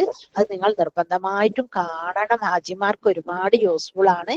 വേനലല്ലാത്ത സമയത്ത് തണുപ്പിലെ മഴയത്തൊക്കെ നമ്മൾ ഹജ്ജിന് പോയതാണ്. നമുക്ക് അധികം പിന്നെ വെള്ളം കുടിക്കാൻ പറ്റൂല. 1 AC, 2 തണുപ്പ് കാലാവസ്ഥ, 3 വെള്ളം സംസം കുടിക്കൽ എല്ലാം കൂടെ യൂറിൻ പാസിംഗ് ടെൻഡൻസി വരും. ഇപ്പൊ ഈ സമയത്തായതുകൊണ്ട് എത്ര വെള്ളം സംസം കുടിച്ചാലും നമുക്ക് മൂത്രം ഒഴിക്കാനൊന്നും അത്ര പെട്ടെന്ന് തോന്നൂല. അപ്പൊ രാത്രി എന്തെങ്കിലും ഫുഡും കയ്യിൽ കരുതി വന്ന് തഹജ്ജുദൊക്കെ നമസ്കരിച്ച് കഴിഞ്ഞ് ആ ഫുഡും കഴിച്ച് നോമ്പ് ചായ നമ്മൾ ആദ്യം കുടിച്ച് വെച്ചിട്ടുണ്ടല്ലോ, നോമ്പ് നെയ്യത്ത് കാരക്കയും നിന്ന് നോമ്പ് നെയ്യത്ത് വെച്ച് പിന്നെ റൂമിൽ വന്ന് ഉച്ചക്ക് ചോറ് ഓരോരുത്തർക്കല്ലേ ഡ്യൂട്ടി, എല്ലാരും ഒന്നും കയറി ഇറങ്ങി എല്ലാരും ഒന്നിച്ച് ചോറും ഉണ്ടാക്കണ്ട. ഒറ്റൊരാള് ബിരിയാണി ആയാലും നെയ്ച്ചോറായാലും ഒക്കെ ഒറ്റൊരാള് വെക്കട്ടെ. അപ്പൊ ഈ ഒരാള് വെച്ചാൽ അവർക്ക് മാത്രം എഫേർട്ട് എടുത്താൽ മതി. മറ്റുള്ളവർക്ക് റെസ്റ്റ് എടുക്കുകയോ ഉറങ്ങുകയൊക്കെ ചെയ്യാം. മാത്രവുമല്ല നമുക്ക് പല നാട്ടുകാരെ ഫുഡിന്റെ ടേസ്റ്റും അറിയാം അല്ലെ. 2-3 ആളൊന്നും കിച്ചണിൽ നിൽക്കേണ്ട ആവശ്യമില്ല. പിന്നെ അടുത്ത് താഴെയുള്ള ഷോപ്പിൽ പോയി കഴിഞ്ഞാൽ നമുക്ക് എന്തെല്ലാം കിട്ടും.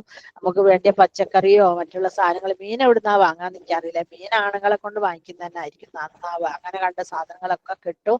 മാത്രവുമല്ല ചെരുപ്പ്, ഡ്രസ്സ്, തലവേദന മരുന്ന് അങ്ങനെ അങ്ങനെ അങ്ങനെ പല പല പല സാധനങ്ങളും ഉണ്ടാവും ചീപ്പ് റേറ്റിൽ ചെറിയ ചെറിയ ബക്കാലകളിൽ. അപ്പൊ നിങ്ങൾ പോകുമ്പോൾ ഓരോന്ന് വാങ്ങിക്കോളി. എന്തായാലും നാട്ടിലേക്ക് വരുമ്പോൾ നമ്മൾ എന്തെങ്കിലുമൊക്കെ സാധനം വാങ്ങുമല്ലോ. അപ്പൊ അതെല്ലാം കൂടെ ഒന്നിച്ച് വാങ്ങാനൊന്നും നിൽക്കണ്ട. കുറച്ച് കുറച്ച് വാങ്ങിക്കോളി. നമ്മൾ മീനേന്ന് മടങ്ങി വന്നാലും നമ്മുടെ റൂമും സാധനങ്ങളൊക്കെ ഇവിടെ തന്നെ ഉണ്ടാവും. ഒന്നും മിസ്സാകുകയൊന്നുമില്ല.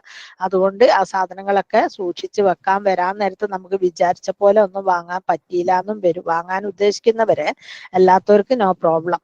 പിന്നെ തിങ്കളും വ്യാഴവുമാണ് നോമ്പ് പിടിക്കാൻ നല്ലത്. അപ്പൊ നിങ്ങൾ പിടിച്ചോളൂ. എല്ലാ ദിവസവും അടുപ്പിച്ച് നോമ്പ് പിടിക്കുകയും ചെയ്യരുത്. കാരണം ബിക്കോസ് ഒരു നോമ്പിന് 1 ലക്ഷം കൂലിയാണ്. നമ്മൾ മരിക്കുന്നത് വരെ പിടിച്ചാൽ എനിക്ക് തോന്നുന്നു നമുക്ക് 1 ലക്ഷം നോമ്പിന്റെ കൂലിയൊന്നും കിട്ടൂല. അതിലൊരു 1000 നോമ്പിന്റെ അടുത്തൊക്കെ എത്തുമോ എനിക്കറിയില്ല അല്ലെ. അത്രയൊക്കെ എത്തുള്ളൂ. പക്ഷെ ഇത് ഒരു നോമ്പിന് 1 ലക്ഷം നോമ്പിന്റെ പ്രതിഫലമാണ്. അതുകൊണ്ട് നോമ്പ് പിടിക്കുമ്പോഴും നോമ്പ് തുറക്കുമ്പോഴൊക്കെ എന്തെങ്കിലും ഫുഡൊക്കെ കയ്യിൽ കരുതണം അല്ലെ.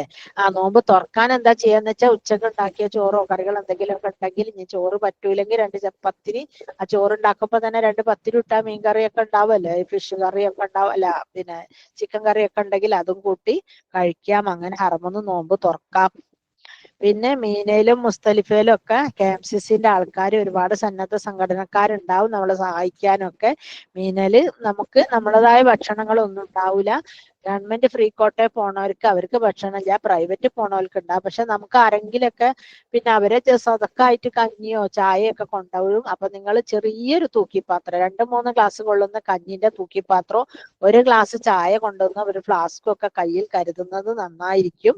അതോടൊപ്പം തന്നെ അവലോസ് പൊടിയോ എന്തെങ്കിലും ബിസ്ക്കറ്റോ സ്നാക്സോ പിന്നെ വേറെന്താ അവില് മുതലായതൊക്കെ കരുതി. അവിലൊക്കെ തിന്ന് നമ്മളെ വയറിനൊരു ഇതുണ്ടാവുമല്ലോ അല്ലെ. ചോറൊന്നും അവിടുന്ന് കിട്ടിക്കൊള്ളണമെന്നില്ല. ഒരു 3-4 ദിവസം മീനയില് ലേശം ഒരു ഫുഡിനൊക്കെ ചിലപ്പോൾ ചില വർഷങ്ങളിൽ ഇഷ്ടം പോലെ കിട്ടും, ചില വർഷങ്ങളിൽ വളരെ ബുദ്ധിമുട്ടായിരിക്കും. അങ്ങനെയൊക്കെ പല അവസ്ഥകളിലൂടെയും നമ്മൾ കടന്നു പോകുന്നതുണ്ട് അല്ലെ. അന്നേരം മറ്റുള്ളവരുടെ ഔദാര്യത്തിന് വേണ്ടി നമ്മൾ കെഞ്ചിയും കാത്തു നിൽക്കുന്ന അവസ്ഥയാണ്. ഇപ്പൊ നമുക്ക് എന്ത് ചോറും ആണെങ്കിലും ഫ്രിഡ്ജിലുണ്ട്, സ്വിഗ്ഗി ഉണ്ട്, വിളിച്ചാലും കിട്ടും അല്ലെ. അവിടെ സ്വിഗ്ഗിയും ടൊമാറ്റോ ഒന്നും ഉണ്ടാവൂല. പിന്നെ ചിലരൊക്കെ അവരെ ബന്ധുക്കൾ ചോറൊക്കെ കൊണ്ടുപോയി വെച്ച് തിന്നുന്നത് കാണുമ്പോൾ നമുക്ക് ആ മണം കേൾക്കുമ്പോ തിന്നാൻ പൂതിയാ. കാരണം 2-3 ദിവസമൊക്കെ ചോറ് കിട്ടാണ്ടായി പോയാൽ ചില ഒരു ആർത്തി ഉണ്ടല്ലോ, അത് അള്ളാഹു നമ്മളെ കൊണ്ട് അങ്ങനെ ആക്കുന്നതാണ്. നമ്മളൊരു ബെഗ് ചെയ്യുന്ന രീതിയിലും നമ്മൾ നടന്ന് ക്ഷീണിച്ച് കുഴങ്ങി എല്ലാ പൈസക്കാരെ ആണുങ്ങളും ഭയങ്കര ദരിദ്രന്മാരെ പോലെ വെറും ഒരു 2 തുണിയെടുത്ത് തോളുമക്കൂടെ ചുറ്റി, ഒരു മര്യാദക്കുള്ള ഷൂസ് ഇല്ല, ഡ്രസ് ഇല്ല, സ്പ്രേ ഇല്ല, പൗഡർ ഇല്ല, ക്രീം ഇല്ല, സോപ്പ് ഇല്ല അല്ലെ. ആ രീതിയിലൊക്കെ അള്ളാഹു നമ്മളെ അങ്ങ് നമുക്ക് പെണ്ണുങ്ങൾക്കാണെങ്കിൽ പോലും പർദ്ദ ഇടുന്നതല്ലാണ്ട് പർദ്ദയിലും സോപ്പും നല്ല സോപ്പും വാസനദ്രവ്യങ്ങളൊന്നും ഒമ്പ്രയിലും ഹാജിയിലൊന്നും പറ്റൂല അല്ലെ. അപ്പൊ ആ രീതിയിലൊക്കെ അള്ളാഹു സുബ്ഹാനഹു വ തആല നമ്മളങ്ങ് എന്താ പറയാ ഞെരടി പിഴിഞ്ഞ് നോക്കുന്നതാണ്. നമ്മൾ എവിടം വരെ എത്തും. പക്ഷെ നമുക്ക് ഒരു പ്രശ്നം ഉണ്ടാവൂല. നമ്മൾ ത്യാഗ മനസ്ഥിതിയോട് കൂടി ലബൈക്ക് അല്ലാഹുമ്മ ലബൈക്ക് പറഞ്ഞുകൊണ്ട് ആ സ്ഥലത്ത് എത്തലും അള്ളാഹുവിനായിട്ട് കണ്ടുമുട്ടാനും ദുആ ചെയ്യാനും ഒക്കെ കിട്ടുന്ന ഒരു അവസരം ഒരിക്കലും ആരും മിസ്സാക്കരുത്. ബില്ലാഹി തൗഫീഖിന് ഇതുപോലെ പൂതിയുള്ളവർക്കെല്ലാം അല്ലാഹു സുബ്ഹാനഹു വ തആല പരിശുദ്ധ ഗേഹം കാണാനും അവിടെ എത്താനും ഒക്കെ വിധി കൂട്ടട്ടെ. ആമീൻ. പിന്നെ ഇനി അടുത്ത വീഡിയോയിൽ ഞാന് പിന്നെ അറഫയില് നമുക്ക് എന്തെല്ലാം ചെയ്യേണ്ടത് കാര്യങ്ങളും പിന്നെ വേറെന്തേനും മീനയിലെ ബാത്റൂം ഫെസിലിറ്റികളെ കുറിച്ചിട്ടൊക്കെ ഒന്ന് ഇടാന്ന് വിചാരിക്കുന്നുണ്ട്. ഇൻഷാ അല്ലാഹ് നിങ്ങൾ അതൊക്കെ ഒന്ന് കാണണം. ഇനിയിപ്പോ ഹജ്ജിന്റെ തിരക്കാണ്, നിങ്ങൾക്ക് കാണാൻ പറ്റിയിട്ടില്ലെങ്കിൽ ഒരു ഡൗൺലോഡിങ് ഓപ്ഷൻ ഉണ്ട്, അത് നിങ്ങൾ കുട്ടികളോട്